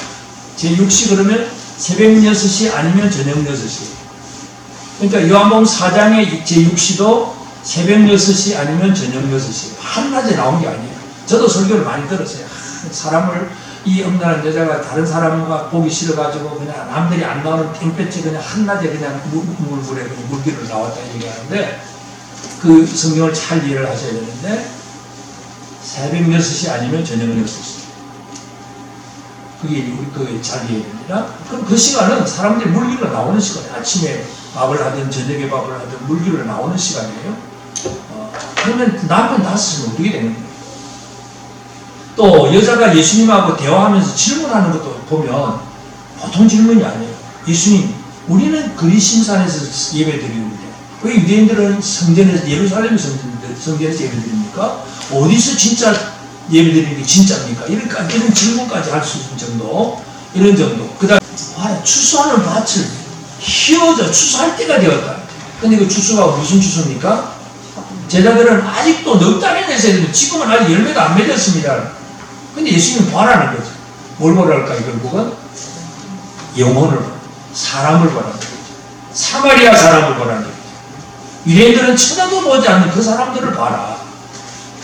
우리가 예수를 따라가면 예수님께서 와봐 할 때 예수님이 뭘 보여주시는가 이걸 우리가 잘 이해하는 게 중요합니다. 첫 번째 명령이 come and see. 우리 유식하게 영어로 한번 합시다. 시작. 와. 그러면서 예수님이 보여주신 거. 결국 그 와서 봐라고 예수님 자신의 능력이나 이런 거 다 보여주시지만 결론이 뭐냐 하면 보게 하시는 거예요. 추수하는 밭을 보게 하는 거예요. 사람의 영혼을 보게 하십니다. 여러분이 이 영혼을 보는 눈이 열려지기를 바랍니다. 와서 보라. 근데 두 번째 명령입니다. 두 번째 명령은 파롬이 나를 따르라 하는 명령입니다. 헌신이라는 건데, 이제 이 초기 제자들은 처음에 예수님하고 이제 하고 같이 지내서 이제 그 6월절에 예루살렘에 왔다가 사마리아를 통과해가지고 다시 갈릴리로 이제 집 고향으로 돌아간 거예요. 각자 집으로 돌아간 거예요. 예수님이 처음부터 12제자 만든 게 아니고 처음에 한번 그 사람들 데리고 예루살렘에 왔다가 돌아가고 그 다음에 이제 또 이제 어느 정도 이제 각기 집에 가서 또 여전히 고기 잡고 있는 그런 상태입니다. 자, 그렇게 함께 있는 상태. 자, 이제 이 제자들은 이미 예수를 한번 체험을 했습니다. 그 다음에 또 먹고 살아야 되니까 또 직장 생활하고 고기도 잡습니다. 그러면서도 마음에 이제 예수 만나는 생각이 살아남아 있잖아요. 자, 이들은 한동안 경험했던 예수를 생각하게 되고 과연 내가 예수를 따라가야 되는가, 예수와 함께하는 것이 어떻게 되는가, 뭔가 이제 생각이 많아지는 그런 시간입니다. 근데 예수님이 이제 두 번째 명령을 줍니다. 나를 따르라 하는 명령을 줍니다. 이제부터는 처음에는 보여주시기만 했고 이제는 나를 따라와야 된다고 분명히 그렇게 강조를 합니다. 그래서 이제 이거 이제 보통 이제 좀 성경을 연구를 해보면 한 10개월쯤 지나니까, 우리가 보통 예수 제자가 3년 반 동안 훈련받는다 그러는데 3년 반을 전체가 되는 게 아니라 처음에 한번 왔다 가고 그 다음에 집에 좀 있다가 한 10개월 후에 다시 예수님이 제자들 이제 베드로에게 나타나서 그물을 던지라 그러면서 나를 따르라고 명령하시죠. 이제 한 10개월쯤 지난 그때라고 우리가 이해할 수 있습니다. 자, 이제 예수님께서 따르라고 하는데 1번 예수를 따르는 제자들에게 무엇이 필요하냐. 제자들이 이제 따라가려면 아무 생각 없이 따라가면 아무 의미가 없잖아요. 뭘 때문에 따라가는지도 모르고 따라가면 안 됩니다. 제일 첫 번째 필요한 게 뭐냐면 따르는 목표입니다. 목표. 그러니까 예수의 제자들은 예수를 따르면서 그들의 목표를 가지게 됩니다. 누가복음 5장 10절에 세베대의 아들로서 시몬의 동업자인 야고보와 요한도 놀랐습니다. 예수께서 시몬에게 이르시되 무서워하지 말라. 이제부로는 네가 사람을 취하리라. 그러니까 집으로 돌아간 베드로에게 또 어느 날 베드로가 이제 고기 잡고 있는데 예수님께서 딱 나타나가지고 이제 그물을 이제 배우고 깊은 데가 던지라. 그러니까 밤새도록 잡았는데 못 잡았지만 말씀에 순종해서 던집니다. 그리고 이제 엄청난 고기를 잡아 올리니까 예수님께서 하신 말씀이 나를 따라. 이제는 고기를 잡는 것이 아니라 사람을 낳을 사람이 될 것이다. 새로운 비전, 새로운 목표, 이 꿈을 심어주는 거죠. 그래서 뭘 해야 되느냐, 따라간다, 예수를 따른다고 할 때에 목표가 분명해야 되는데 목표가 분명하지 않으면 어떤 일도 제대로 해나갈 수가 없습니다. 그래서 네가 사람을 취하리라, 이런 목표를 예수님께서 세워줍니다. 그리고 또 한 가지, 예수 따르는 데 있어서는 그런 따르는 삶으로의 변화가 이루어져야 되는데 변화를 이루는 힘, 변화를 이루는 능력, 힘, 이것이 중요합니다. 그 어떤 힘을 얻어야 되느냐. 이건 예수를 따르는 사람에게 내적으로 있는 것은 예수를 따르려고 하는 마음 결단, 내가 이제 가야지 하는 스스로의 마음과 결단, 이것이 중요합니다. 그래서 누가복음 9장 57절 길 가실 때 어떤 사람이 여짜오되 어디로 가시니 나는 따르겠습니다. 물론 이 사람은 예수님 두 번째 질문에 그냥 또 떨어지죠. 네가 나를 따라오려냐. 인자는 머리 둘 것도 없다. 이렇게 하니까 별로 그냥 시들시들해져 버립니다. 다시 말해서 따른다는 얘기는 그 마음과 결단은 어디로 가든지 끝까지 따라가는 것, 이것이 중요합니다. 끝까지 따라가는 것. 어떤 조건과 어떤 상황이 있든지 간에 끝까지 따라가는 것. 그리고 이제 마음과 결단뿐만 아니라 또 한 가지 동시에 있어야 될 게 뭐냐. 예수를 따르는 과정에서 외부에서 오는 절대적으로 필요한 힘은 성령의 것입니다. 그러니까 내 마음속의 결단과 아울러 외부의 성령의 도우심, 결단이 하게 하는 힘, 이것이 중요합니다. 마태복음 4장 1절에 예수께서 성령에 이끌려 마귀에게 시험을 받으러 광야로 가사. 그리고 예수님의 사역의 시작은요, 성령 이끌러 갑니다. 성령이 이끌고 가는데 성령께서 이끌어가서 어디로 가느냐? 시험 받는 자리로 이끌어갔어요. 우리는 하나님의 성령이 나를 도와서 평안하고 능력 있고 뭔가 잘 되고 뭔가 이런 자리로 이끌고 가면 좋겠는데 사역의 출발점이 마귀가 성령께서 예수를 이끌고 가서 마귀에게 시험받게 하죠. 시험을 이기는 과정을 그렇게 하죠. 이와 같이 우리가 어떤 따르는 삶으로 살아가려고 하면 내 안에도 마음의 결단이 있어야 되지만 나를 이끌고 가는 그 힘도 있어야 된다는 것. 이 두 가지가 다 있어야 됩니다. 그래서 예수님이 따르라고 했을 때 나는 과연 목표가 분명하냐, 내 안에 마음의 결단과 각오가 분명하냐, 또 성령이 나를 이끌고 가시느냐, 이것이 정확해야 됩니다. 그래야 예수를 제대로 따라갈 수가 있습니다. 이거 없이 나는 그냥 예수 제자입니다, 그냥 아무리 그래 손질러봐야 소용없습니다. 정확한 결단과 각오가 있어야 되고 목표도 분명해야 되고 성령의 이끄심도 분명해야 됩니다.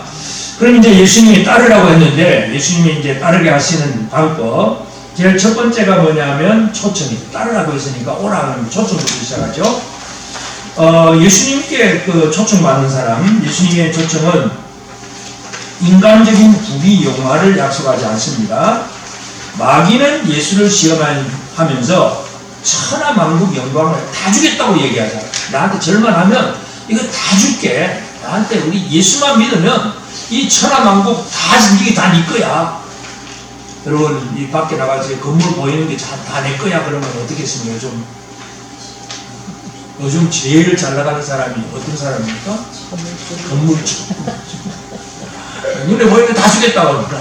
나만 믿으면 다 줄게. 그러니까. 이 마귀가 하는 소문이 그런 거야. 그냥 나한테 절만 하면 이거 다 줄 거야. 천하만국 영광 다 주겠다. 근데 예수님의 초청은 절대로 그렇지 않습니다. 다 줄게. 그 얘기하지 않습니다. 예수님은 그런 사람에게 그 사람을 어떻게 만들어 주겠다. 너를 이렇게 만들어 주겠다. 이렇게 약속합니다. 마가복음 1장 17절 다 같이 읽습니다. 시작. 예수께서 이르시되 나를 따라오라. 내가 너희로 사람을 낳는 도구가 되게 하리라. 내가 너를 그렇게 만들겠다. 이게 예수님의 약속입니다. 그러니까 우리가 예수님의 초청을 잘 이해하셔야 됩니다. 내가 예수 믿으면 부자 되고 건강하고 이런 것이 아니라 예수님이 나를 이런 사람으로 만들어 주시는구나. 이거 깨닫고 그 만들어지는 사람에 대한 기대감, 이걸 가지는 게 중요합니다. 그러면서 초청을 하고 그 다음에 사역을 이제 보여줍니다. 이제 모델로 나를 따르면 이런 일이 있을 거야 하고 이제 사역을 보여주는 단계. 그래서 이제 제일 첫 번째가 마가복음 1장 21절부터 28절까지는 안식일에 해당해서 가르칩니다. 안식일에 해당해서 가르치는 사역, 말씀을 선포하고 가르치고, 물론 그 가르침 속에서 이제 귀신 쫓아내는 그 일도 하지만 하여튼 첫 번째 가르침. 그 다음에 마가복음 1장 29절부터 31절은 시몬의 장모의 열병을 고치는 치유. 그러니까 이 가르침과 치유. 그 다음에 마가복음 1장 38절에서는 우리가 또 다른 말로 전도하리니, 전도. 그러니까 이 가르침과 치유와 전도. 이게 바로 예수님께서 나를 따라오면 이런 일을 해야 될 거야. 또 이런 일을 하는 사람이 될 거야 하고 보여주는 것이 바로 그 얘기입니다. 그래서 이 가르침과 치유와 전도, 이런 사역을 하게 된다는 거.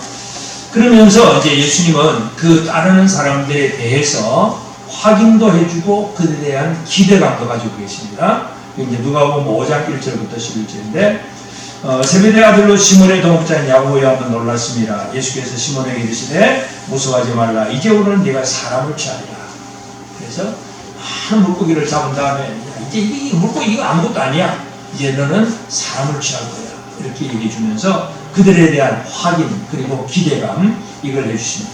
그래서 그렇게 하니까 그 다음에 11절에 제자들이 예수를 따르기 위해서 배와 붙인 금을 다 버리고 따라갑니다. 그리고 이제 팔로미 이 두 번째 명령에 순종하려고 하면 버리는 것이 있어요. 버릴 줄 알아야 따라갑니다.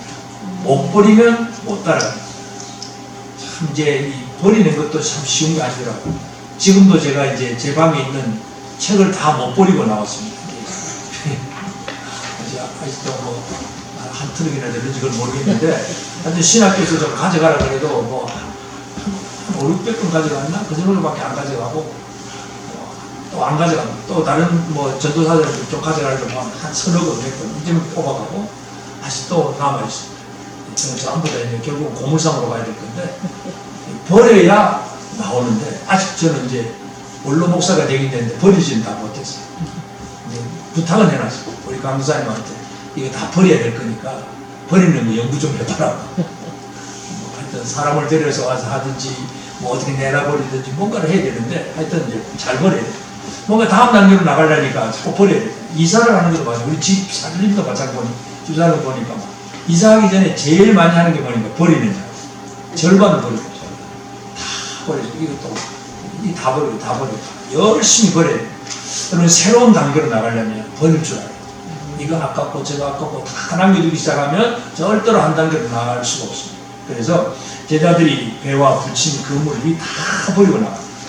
이게 이제 따르려면 버림의 단계를 잘 해야 됩니다.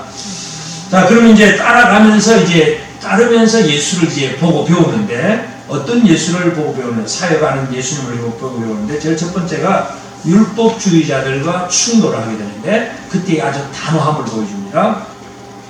예수님이 이제 안식일에 밀밭가로 지나갈 때 제자들이 그 안식일에 배가 고프다고 그냥 밀밭에 있는 밀을 이제 손으로 비벼서 먹습니다. 그러니까 유대인들이 왜 안식일 날 추수하냐고. 그러니까 또 이제 안식일 날 일했다고 이제 율법주의자들이 그렇게 시비를 겁니다. 그때 예수님은 인자가 안식일의 주인이다. 안식일의 주인 얘기를 하면서 예수님의 사역 과정에서 그 방해하는 사람들에게 그들 때문에 막 우리가 율법 못 지켰다, 우리 제자들 잘 지키게 할게 막 이런 식으로 한 게 아니라 야 내가 안식일의 주인이고 주인이 주인 마음대로 하는 건데 막 이런 식으로 제자들을 옹호를 하잖아요.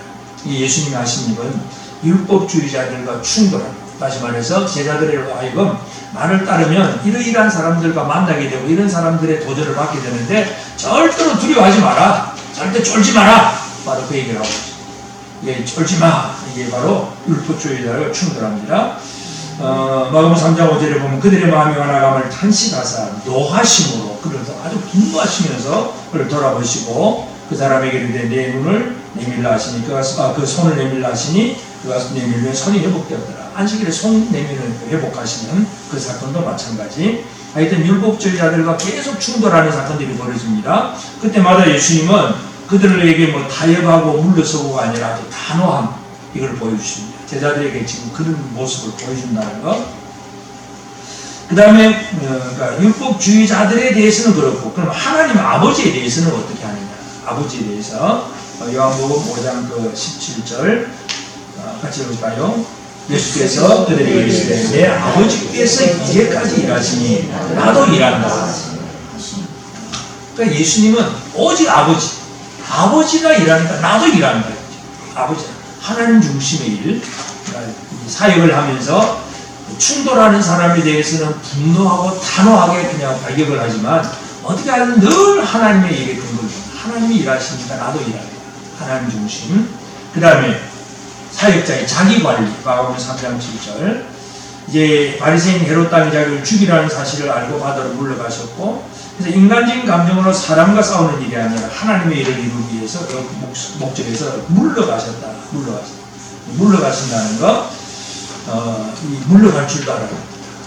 괜히 필요 없는 싸움을 하면서 그냥 필요 없는 피를 흘릴 필요가 없습니다. 자기를 관리하고 어떤 때는 또 물러갈 줄도 알고 그냥 지혜로. 이게 예수님이 제자들에게 보여준 거고. 그러면 이제 이 예수의 부름을 받고 할로미에 했을 때에 그를 따라가는 사람들의 결단, 아까 버려야 된다고 그랬는데 예수를 따르기 위해서 뭘 포기해야 되느냐. 그런 이제 창세기 12장에 아브라함을 하나님 부르셨을 때 하나님 아브라함이 하신 말씀은요, 고향 친척 아비 집을 떠나 내가 너에게 보여줄 땅으로 가라. 고향 친척도 아버지 집을 떠나라. 그 아브라함 당시에는 유명민 사회잖아요. 그 당시에 고향이라든지 친척이라고 하는 것은 자기들의 울타리가 되는 보호막이에요. 그들끼리 모여서 그냥 식구들끼리 다른 이웃과의 관계에서 막 싸움을 벌이면 서로 식구들은 자기를 지켜주는 보호막입니다. 근데 그 보호막을 다 버리고 하나님 지시하는 땅으로 가라. 낯선 땅으로 가라는 얘기입니다. 그러니까 이 따라간다는 거 버려야 되는데 내가 익숙하게 내가 쉽게 이해하고 또 의지하고 싶은 그런 것들을 얼마나 버릴 수 있느냐. 이걸 우리가 잘 이해할 필요가 있고, 그 다음에 또 뭘 버려야 되느냐 하면 로마서 12장 2절에 보면 너희는 이 세대를 본받지 말고 너희 마음을 새롭게 함으로 변화를 받아 하나님이 선하시고 기뻐하시고 온전하신 뜻이 무엇인지 분별하도록 하라. 이 세대를 본받지 말고 이 세대, 이 세상에 흘러가는 풍절 이런 것들. 요즘은 하여튼 이 개인주의, 물질주의 이런 게 너무 많잖아요.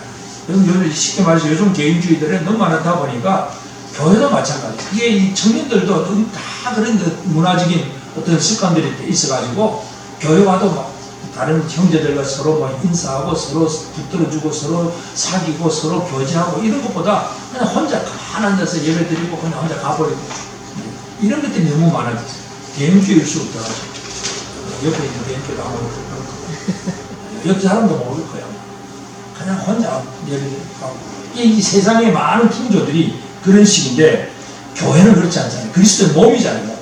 서로 왼손 오른손이 달라도 한 몸으로 서로 붙들어주고 서로 이해하고 서로 함께하고 뭐 이런 것들이 이제 교회인데 하여튼 이 세상을 우리가 본받지 말고 새롭게 함으로 변화를 받아서 하나님의 선하시고 기뻐하고 온전하신 뜻이 무엇인지 분별하라. 구원받은 사람들은 바로 이렇게 살아야 됩니다.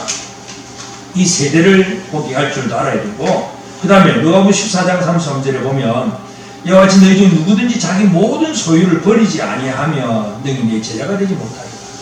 예수 제자가 되려면 자기를 잘 버릴 줄 알아요. 자기의 모든 소유까지 형제 자매고 하여튼 결국은 뭐 예수님 제자 되려면 뭐 식구들까지 다 버리라 이런 얘기가 아니라 우선순위예요. 우선순위.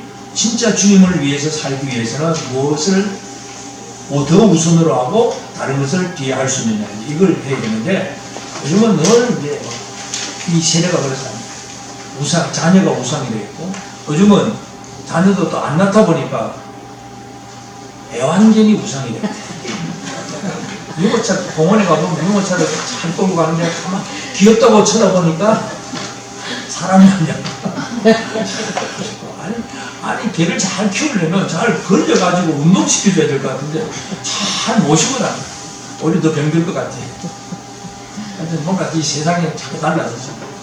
이런 것들을 우리가 참 우선순위인데 예수 그리스도가 최고의 우선순위가 돼요. 그래야 예수의 제자가 됩니다.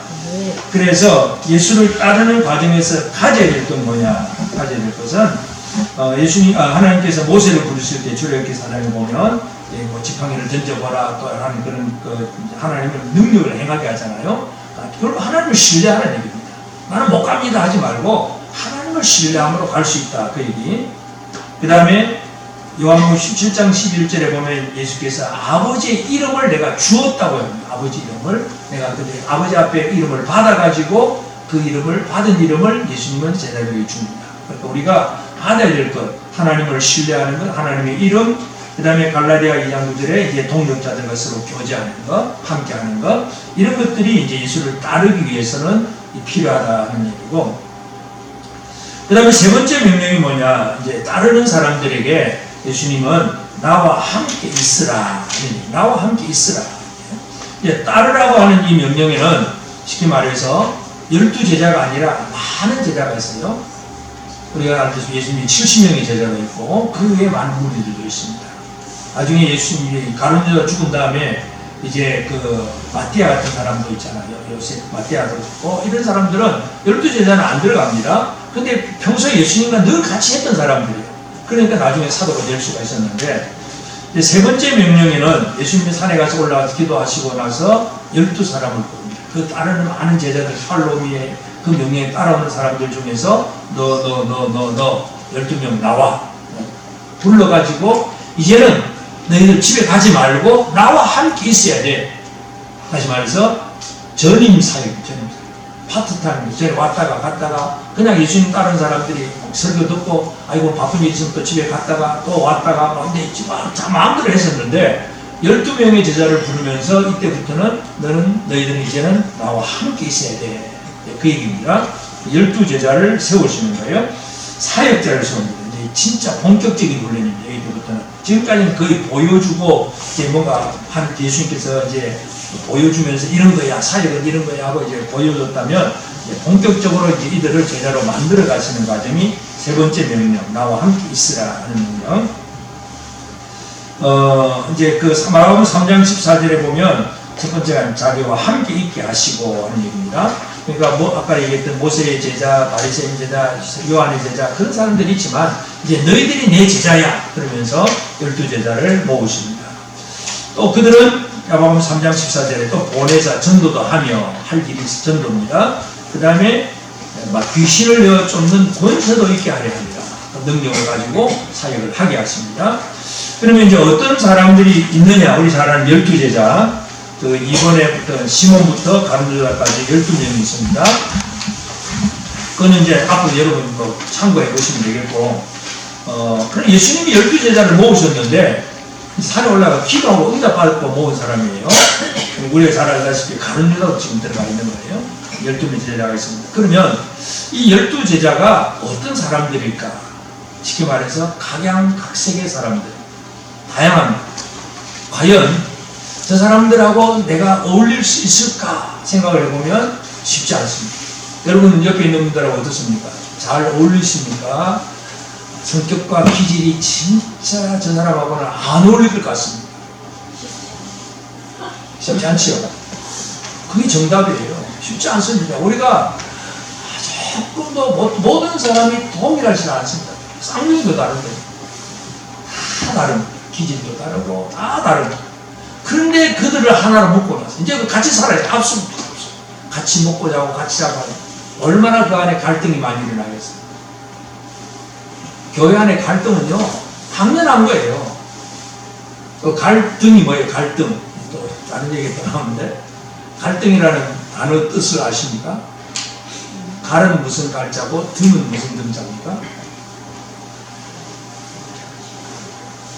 모르십니까?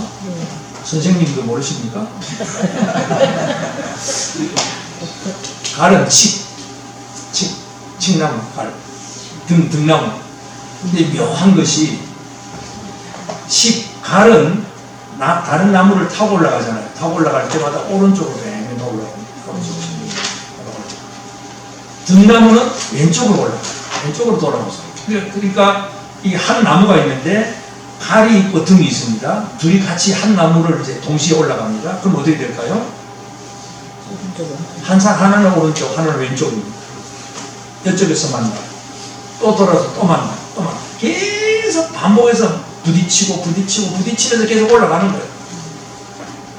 제주도 그 어떤 그 식물원에서 이제 그걸 이제 하나 설명을 해주는데, 그러면서도 그 갈등 때문에 결국은 이게 서로 그 감고 올라가니까 안에 있는 나무가 결국은 이제 나중에는 죽게 되지만, 그래도 묘한 것은 이 부딪히는 순간마다 약간의 틈이 있는 거예요.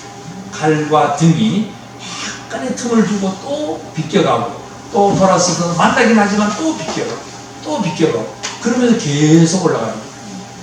갈등이라는 단어는 그냥 한자 그대로입니다. 말도 없어요. 갈하고 등하고 두 개가 오른쪽으로 돌고 왼쪽으로 돌아 올라가면서 자기 살아가려고 서로 살다 보니까 계속 부딪히는 거예요. 그런데 그 부딪힘을 어떻게 해소할 수 있느냐? 조금만 빈틈만 주면 서로 빈틈을 줍니다. 내 말 안 듣는 사람, 내 기질에 안 맞는 사람, 그런데 너는 안 돼! 하고 정죄해버리는 게 아니라 또 약간의 빈틈을 줘. 또 약간만 물러줘. 계속 그렇게 살아가는 거예요. 12제자를 예수님이 만듭니다. 이 12제자는 구조를 보면 갈등의 구조입니다. 계속 만날 수밖에 없어요. 자, 1번에 보면 세리마태와 열심당 시몬의 차이. 세리마태는 어떤 사람일까요? 그 당시에 로마 정권 하에서 세리가 되었다는 얘기는 합법적으로 로마 정권의 권세를 받아가지고 자기 동족에게서 돈 뜯어가지고 로마에다가 얼마 바치고 자기가 착복해가 배불리는 사람. 그래서 유대인들은 세리를 사람 취급도 안 합니다. 근데 예수님은 세리 중에서 마태를 제자로 삼습니다. 열심당 시몬, 이 가나나인 시몬, 열심당은 로마에 대해서 독립운동하는 사람. 로마 정권 그러면 치를 뜨는 사람입니다. 한 사람은 로마 정권에 빌붙어서 자기 착복하는 사람, 돈 얻어먹는 사람. 두 사람이 같은 방향에서 잠을 잡니다. 대화를 합니다. 어떤 대화가 갈까요? 요즘 우리나라로 치면 좌파 우파 두 사람이 하나 침대에서 잠을 잡니다. 어떤 대답을 할까요? 어떤 대화? 이재명 죽이라고. 아니야, 최고의 대통령이야. 그럼 밤새도록 싸울 거야. 우리 세리마태와 가나나인 시몬, 이 열심당 시몬, 바로 그런 구조. 예수님이 그런 사람들을 하나를 지금 만들어 놓으시고, 또 베드로와 빌립. 베드로는 어떻습니까? 기질적으로 아주 다급하고 성도 그냥 다혈질입니다. 빌립은 어떤 사람이야? 예수님께서 야 이거 이 사람들 모였는데 이 사람들을 떡을 주려면 어떻게 해야 돼? 오늘 계산 한번 해봐. 빌립 머리가 척척 돌아가잖아. 이 200데나리나 있어야 되는데 근데 떡 살 곳이 없어요. 어떻게 해야 되나? 계산이 너무 빨라. 합리적이야. 빌립이 베드로를 바라보면 어떨 것 같아요? 너무 덤벙대. 계산도 없이 그냥 뭐 하잖아요. 아니 저 장로님은 계산도 할 줄 몰라. 무조건 다 하십시다. 그러면 베드로가 빌립을 보면 어떻겠습니까? 너무 답답해. 앉아서 계산만 하고 있다. 아이고, 우린 돈이 없는데요, 안 되는데요, 이거 전에 들어가야 되는데요. 야, 믿음으로 해! 이 베드로와 빌립의 구조거든요. 만약 열심히 행동파, 계산파. 둘이 먼저 앉아서도 답이 잘 안 나옵니다. 12제자가 지금 그런 얘기예요.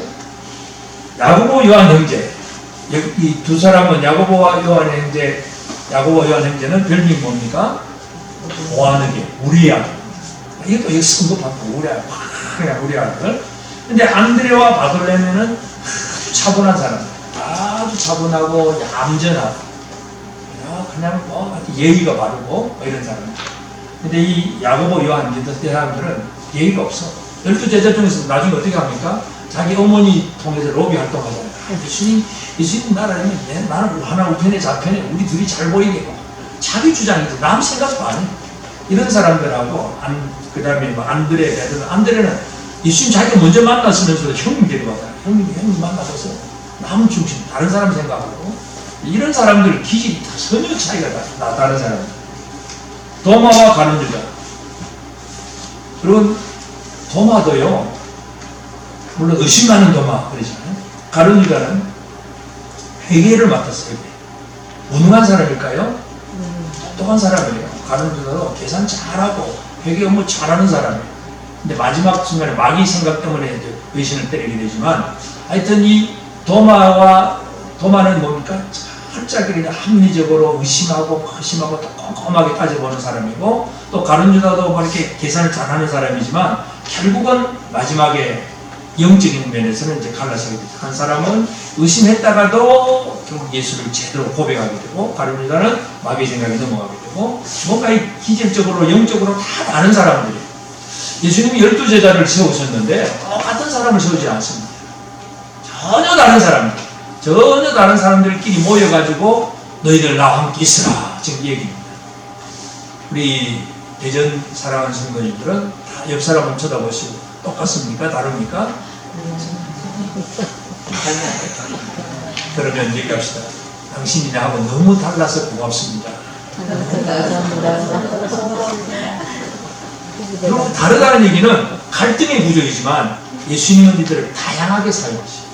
이들이 진짜 하나가 됩니다. 베드로와 요한 서로 다르잖아요. 근데 사도행전 딱 가보면 첫 번째거든. 베드로, 요한이 둘이 같이 기도합니다.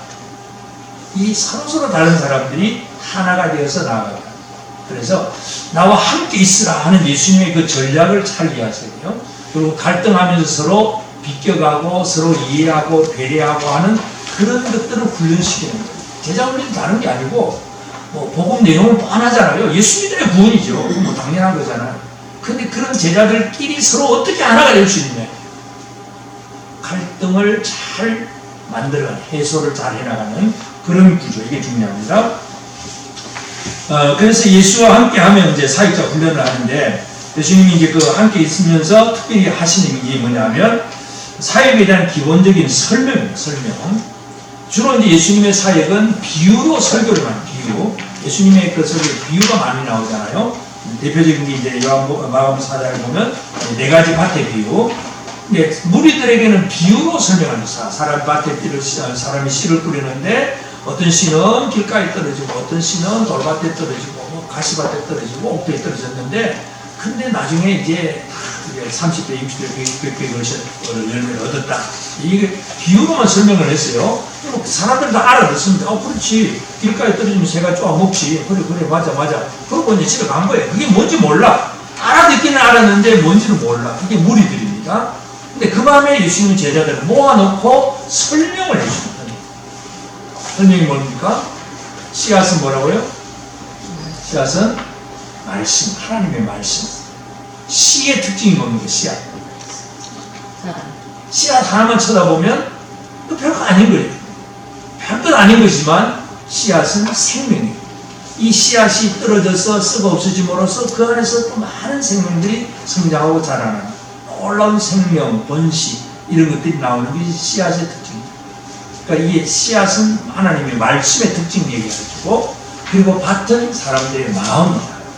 그래서 빛과 같이 딱딱한 마음, 이 씨앗은 떨어져도 그 씨앗을 받아들이지도 않는 완전히 완악한 마음들, 설교를 전혀 들으려고도 하지 않는 그냥 설교 시간 시작부터 자는 사람. 우리 교회도 물론 이제 정식 등록한 교인이 아니고 우리 구제를 하는 이제 소망교회 따로 있어요. 할머니, 할아버지 나는 사람들인데 그분들 중에서 예수를 잘 믿는 분들이 꽤 많아요. 근데 딱 한 분 있어요. 한 분. 이분은 제일 늦게 옵니다. 그리고 오자마자 잡니다. 그리고 축도하기 전에 나갑니다. 완전히 말씀에 전혀 아예 씨앗이 아예 그냥 씨앗이 안 들어가는 사람이 하나 있죠. 그런 사람이. 그 다음에 돌밭은 흙이 있는데 그 바로 밑에 돌이 있는 거예요. 그러니까 씨앗이 뿌리를 내리는데 돌 때문에 뿌리가 더 이상 못 자랍니다. 햇빛이 나고 그 다음 땅이 말라버리니까 더 이상 못 자랍니다. 성장이 안 되는 거죠. 그러니까 말씀 들을 때는 아멘 아멘 했는데 성장이 안 돼요. 돌아서서 다 잊어버려요. 집에 갈 때 다 잊어버려요. 여러분은 지난주 설교가 뭐였습니까? 역사라고 한번 얘기해 보시죠. 지난주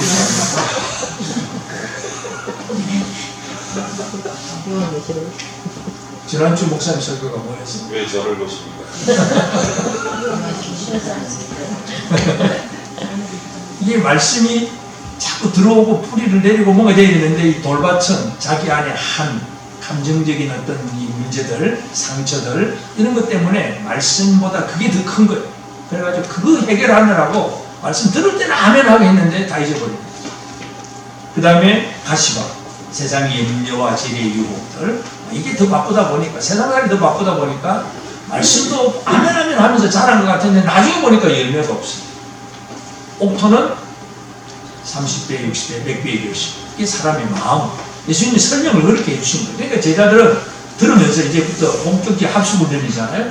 합수훈련. 낮에는 모든 사람들하고 같이 설교 듣고 저녁에는 해설, 설명을 해줘요. 아, 그렇구나. 그러면 어떻게 앞으로 사역을 어떻게 해야 될까요? 씨를 뿌리기 전에 뭐부터 해야 될까? 마음밭을 기경을 해야 됩니다. 사람이 마음부터 밭을 만들어야 되는구나. 이걸 깨닫고 훈련받는 거예요. 이게 예수님 전략의 방법이에요. 그 다음에 사역의 실습훈련이 마가복음 6장 7절. 이제 두 사람을 짝을 지어서 보냅니다. 그러면 두 사람씩 짝을 지어서 보내는 이유가 뭐냐? 신명기 19장 15절에 보면 사람의 모든 악에 관하여 또한 모든 죄에 관하여는 한 증인으로만 정할 것이 아니요 두 증인의 입으로 또 세 증인으로 그 사건을 확정할 것입니다. 예수님이 둘씩 짝을 지어 보낸 이유는 증인 수잖아요. 증인. 그래서 복음을 전도할 때 혼자도 물론 할 수는 있습니다만은 둘씩 짝을 지어 간다는 그만큼 그건 확실한 거야 하고 증언하는 그런 숫자로서 얘기를 합니다. 또 둘씩 보낸 이유 중에 또 하나는 뭐냐면 증인들이 서로 돕는 일들, 그걸 사역을 하게 합니다. 전도서 4장 9절 10절에 보면 두 사람이 한 사람보다 나으면 그들이 수고함으로 좋은 상을 얻을 것입니다. 혹시 그들이 넘어지면 하나가 그 동물을 붙들어 일으키려니와 홀로 있어 넘어지고 붙들어 일으킬 자가 없는 자에게는 화가 있으리라. 그러니까 이 동력자가 있다는 게 너무너무 중요하죠. 여러분의 동력자가 누구이십니까? 동력자가 있습니까? 없으십니까? 사역할 때 같이 일하는 동력자가 있으십니까? 자기 동력자가 있다는 것. 그래서 같이 외형적으로는 증인의 사역이 되고 내부적으로는 서로 기도해주고 서로 붙들어주고.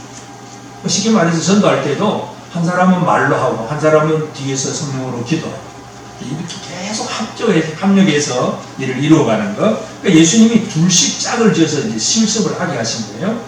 그 다음에 예수님이 이제 그렇게 실습을 하게 하면서 사역자들에게 주신 것이 있습니다. 주신 것이 마태복음 10장 1절 10장 1절 중요한 구절이니까 같이 읽읍시다. 시작. 예수께서 그의 12제자를 부르사 더러운 귀신을 쫓아내며 모든 병과 모든 약한 것과 고치는 권능을 주시니라.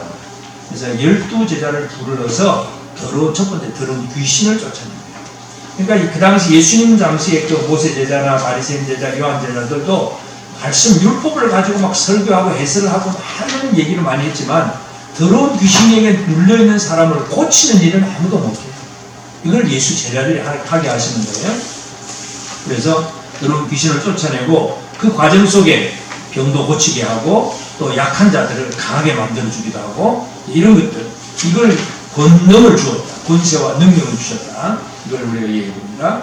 그리고 그러니까 둘씩 짝을 지으면서 그냥 내가 해봐 이제가 아니라 권능을 주어서 보낸다는 거. 그것이 또 다른 말로 이제 공급하신도 됩니다.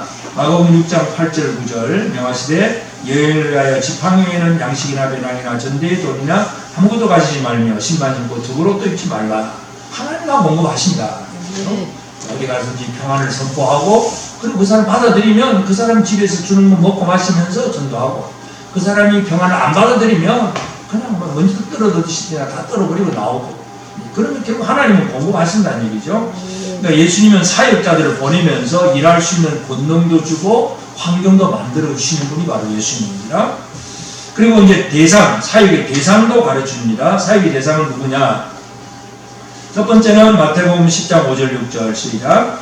예수께서 이 열두를 변두에 보내시며 야만에 하시되 이방인의 길로 가지 말고 사마리아의 모두를 가지 말고 오히려 이스라엘 집에 잃어버린 양에게로 가라. 이스라엘 집에 잃어버린 양은 누굴까요? 이스라엘 집에 잃어버린 양.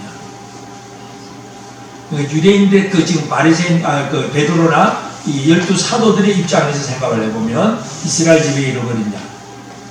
이들은 주로 유대 지파잖아요. 유대인들. 그러니까 이 처음에 이스라엘 12지파가 있었고 남북으로 나누어져서 북이스라엘 남유다로 나누어지고 그 다음에 북이스라엘이 이미 먼저 망하고 그러면서 다 여러 집으로 흩어져 버렸습니다. 흩어지면서 또 사마리아의 사람도 생기고 그러니까 유대인들 중심으로 쭉 이제 내려오잖아요. 그러니까 이스라엘 집에 잃어버린 양은 결국은 그 이전부터 잃어버렸던 10지파 이야기, 사마리아 사람들 다 포함하는 얘기입니다. 그래서 하여튼 뭔가 이스라엘과 관련되어 있는 사람들 얘기입니다.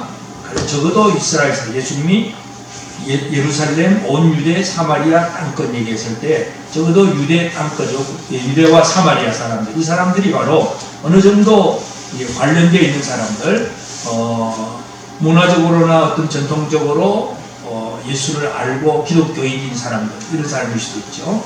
그러니까 하여튼 잃어버린 양들. 그런데 이제 마지막에는 어떻게 합니까? 마태복음 28장 19절에 그러므로 너희가 가서 모든 민족을 제자로 삼아 아버지와 아들과 성령의 이름으로 세례 베풀고 모든 민족.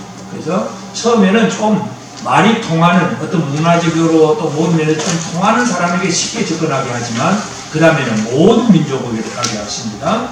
예수 제자들의 사역의 대상은 모든 민족입니다. 우리 대전교회 성도들은 대전만 생각하는 게 아니라 모든 민족을 생각해야 됩니다. 네. 모든 민족 생각 좀 하십니까? 네. 네팔도 생각하고 요즘은 참 이제 아주 이상한 이제 이미지를 굳어가는 캄보디아도 좀 생각하고 하여튼 모든 민족을 다 생각을 해요. 하여튼 우리가 예수님 제자들의 사역의 대상은 넓다는 사실. 그래서 결국 사역의 내용이 뭐냐? 여러분 하나님 나라 천국입니다. 마태복음 10장 7절에 가면서 바되 말하되 천국이 가까이 왔다. 천국이 가까웠다. 하나님 나라 가깝다. 그 얘기입니다. 그러면 이제 3번은 예수와 함께하는 생산적인 사역자들의 사역 방법. 함께하는 사람들은 어떻게 해야 되느냐? 생산적인 일을 하기 위해서 사역자들에게 있는 위험성과 문제를 해결하는 예수의 방법. 첫 번째 문제는 뭐냐면 사역의 분주함에서 오는 피곤함이 있습니다. 그 피곤함에 대해서는 휴식이 필요하겠죠. 마가복음 6장 31절 32절에 보면 이르시되 너희는 따로 한정한 곳에 가서 잠깐 쉬어라 하시니 이는 오고 가는 사람이 많아 음식 먹을 겨를도 없습니다. 이 예배를 타고 따로 한적한 곳으로 갔어요. 그래서 잠깐 쉬어라. 쉬는 게 참 큰 복음이죠. 엘리야가 갈멜산 꼭대기에서 그렇게 이렇게 바알과 아세라 제사장들을 다 이기고 나서 여전히 이세벨이 자기를 죽인다는 소식 듣고 어떻게 합니까? 광야로 도망가요. 로뎀나무 아래는 가서 쉽니다.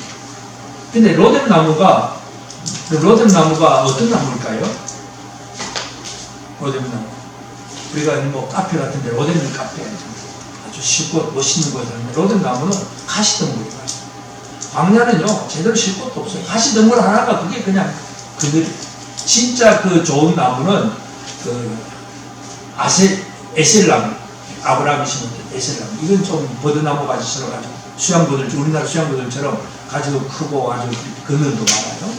그래서 로뎀나무는 그렇게 그늘도 없어. 그런데 하여튼 그곳에 가서 그냥 그 밑에 쉬고 있을 때 예수 천사를 보내서 이렇게 떡을 먹이고 쉼을 주셨어요. 그래서 하여튼 이 휴식이라는 게 중요합니다. 우리 서울로의 목회자들도 이제 또 보니까 내일부터 또 휴식입니다.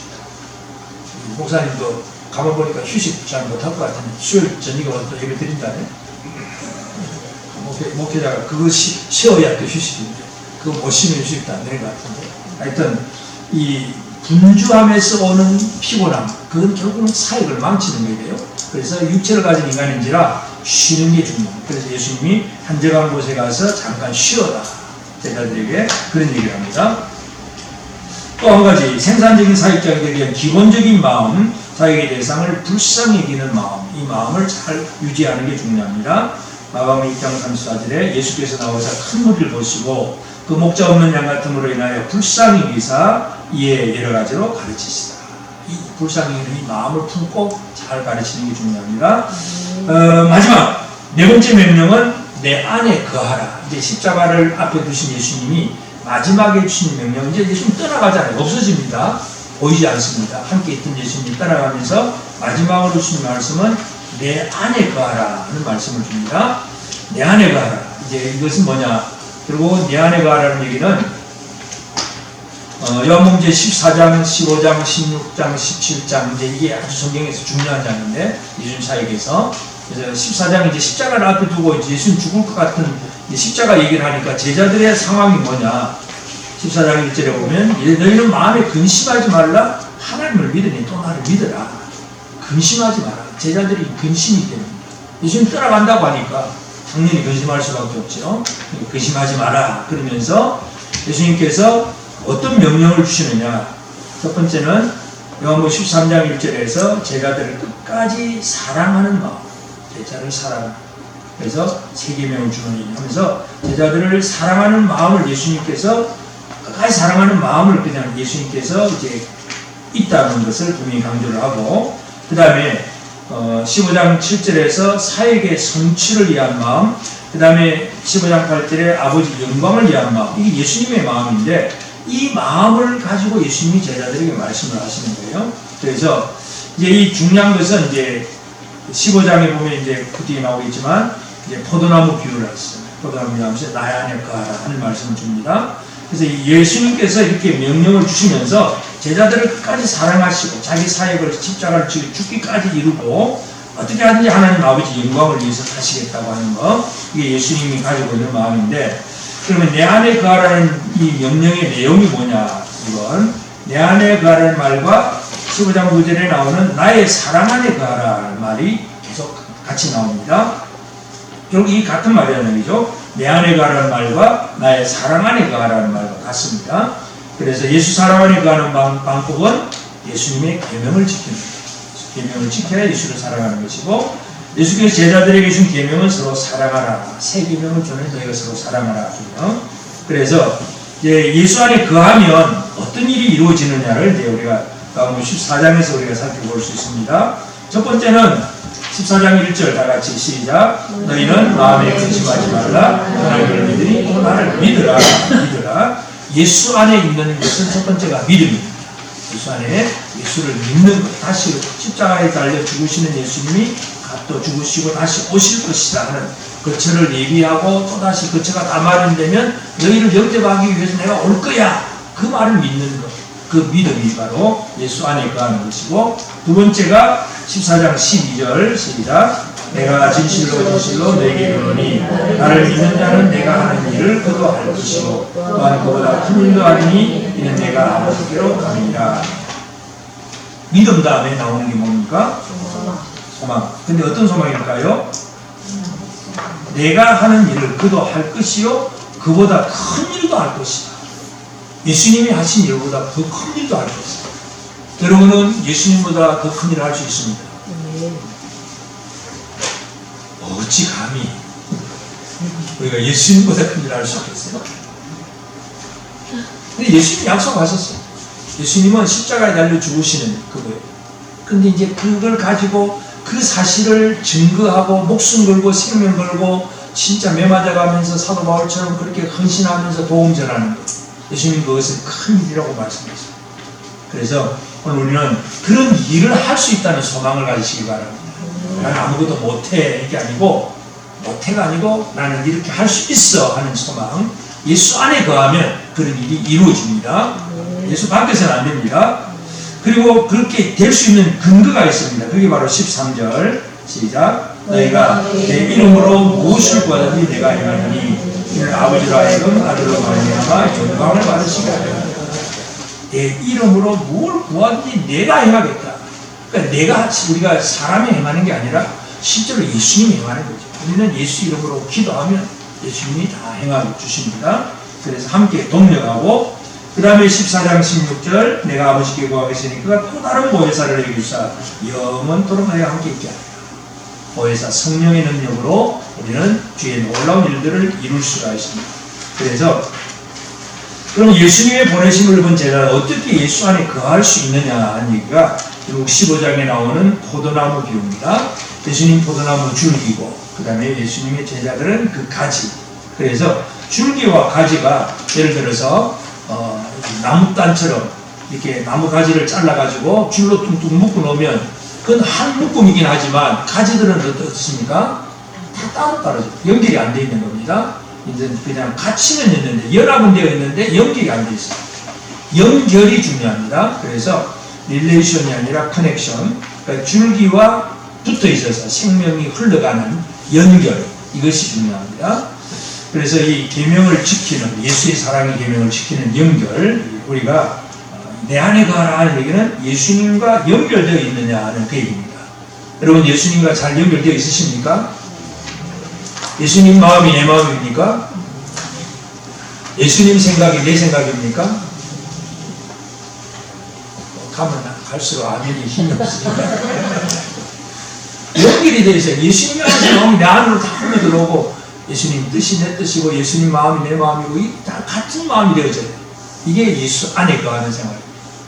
그래서 이 예수 안에 거하면서 마지막 이제 결론입니다. 예수 안에 거하는 사도들은 보혜사 성령을 체험하면서 사명을 감당하게 됩니다. 이제 첫 번째가 성령으로 말미암아 함께 하신 14장 16절 17절 내가 아버지께 구하겠으니 그가 또 다른 보혜사를 너희에게 주사 영원토록 너희와 함께 있게 하리니. 예수님은 떠나가지만 성령을 보내줘서 영원토록 함께 있게 하신다 그랬어요. 그는 진리의 영이라 세상은 너희 그를 받지 못하나니 이는 그를 보지도 못하고 알지도 못합니다. 그러나 너희는 그를 아나니 그는 너희와 함께 거하시며 또 너희 속에 거하고 있습니다. 그를 가르쳐주신 14장 26절 보혜사 곧 아버지께서 내 이름으로 보내신 성령과 너희에게 모든 것을 가르치고 또 내가 너희에게 말한 모든 것을 생각나게 하리라. 성령으로 말미암아 우리는 가르침을 받고 생각을 했습니다. 그 다음에 27절에 자동적으로 평안이 나옵니다. 평안을 너희에게 끼치노니 또 나의 평안을 너희에게 주노라. 내가 너희에게 주는 것은 세상의 것 같지 아니하나니 너희는 마음에 근심하지 말고 두려워하지 마라. 그리고 성령으로 말미암아 우리는 사역하고 평안을 얻게 되고, 평안 다음에는 능력입니다. 정언의 능력. 15장 26절 27절 같이 시작. 내가 아버지께로부터 너희에게 보낸 보혜사 곧 아버지께로부터 나오시는 진리의 성령 오실 때에 그가 나를 증언하실 것이요 너희를 처음부터 나와 함께 있었으므로 증언하니라. 증언할 수 있는 힘. 마지막으로 인도하시고 진리의 성령이 오시면 그가 너희를 모든 진리 가운데로 인도하리니 그가 스스로 말하지 않고 그런 것을 말하며 장래를 너희에게 알리라. 그래서 예수님의 명령이 네 가지. 제목만 시작. 첫 번째 명령, 와서 보라, 와봐. 두 번째, 나를 따르라. 세 번째, 나와 함께 있으라. 네 번째, 내 안에 거하라. 여러분, 이 네 가지 예수님의 명령 다 받고 순종하십니까? 어떤 건 되고 어떤 건 안 되고 그렇습니까? 와서 보는 건 되는데 따르는 거는 좀 부담이 돼요. 따르기까지는 하는데 좀 시간 나면 보고 시간 안 나면 안 나고 함께 가기 좀 힘들어요. 예수 안에 가고 진리의 성령으로 사역이 이루어져야 되는데 그까지는 아직도 안 나와요. 그렇게 되지 않습니다. 우리 예전에 사랑하는 성도들이 예수님의 명령을 받고 그 명령에 순종하는 그런 우리가 되어지기 바랍니다. 오늘 마무리 목소리입니다. 성경에 신약에 제자가 네 종류가 있습니다. 어떤 제자입니까? 모세의 제자, 바리새인의 제자, 요한의 제자, 예수의 제자. 그러므로 나는 예수의 제자입니까? 확신하십니까? 예수 제자면 네 가지 명령에 다 순종해야 됩니다. 와서 보았습니까? 예수를 따르십니까? 예수와 함께 하십니까? 예수 안에 거하십니까? 다 아멘입니까? 네. 다 아멘이면 진짜 감사한 일입니다. 놀라운 역사가 우리 대전교회를 통해서 이루어질 줄로 기대가 됩니다. 세미나니까 혹시 질문 있으면 한번 하시고 없으시면 마십니다. 기도하겠습니다. 하나님 아버지 은혜를 감사합니다. 사랑하는 우리 대전 장로교회, 우리 대전교회 하나님 사랑하는 성도들을 기억하시고 은혜 베풀어 주옵소서. 이 땅에 교회는 다닌다고 하지만 모세의 제자처럼 살고 바리새인의 제자처럼 살고 영적으로 뛰어났다고 하면서도 세례 요한의 제자처럼 사는 사람들이 너무나 많습니다. 진정으로 예수께서 보시던 그 무리를 불쌍히 여기는 그 마음을 가지고 아버지 영광을 위해서 아버지 나라를 위해서 헌신하고 나아가는 예수의 제자가 참으로 부족한 것이 이 시대의 모습인 걸 고백합니다. 오늘 사랑하는 우리 성도들의 삶 속에 역사하시고 우리가 진정한 예수의 제자가 되고 앞으로 또 예수의 제자로서 잘 훈련되어지는 그런 삶을 살아내는 우리 사랑하는 성도들 모두가 되게 하옵시고 남은 모든 삶 속에 주님 동행하시고 인도하옵소서. 성령으로 충만케 하시고 영광에게 강건함을 허락하시고 우리 대전 장로교회 사랑하는 성도들을 통해서 제일 첫 번째는 잃어버린 양들을 다 되찾을 수 있도록 도우시고 이 지역의 많은 영혼들을 살리는 귀한 사역에 온전히 이루어질 수 있도록 주님께서 역사하여 주시옵소서. 모든 것 감사하고 예수님의 이름으로 기도드리옵나이다. 아멘.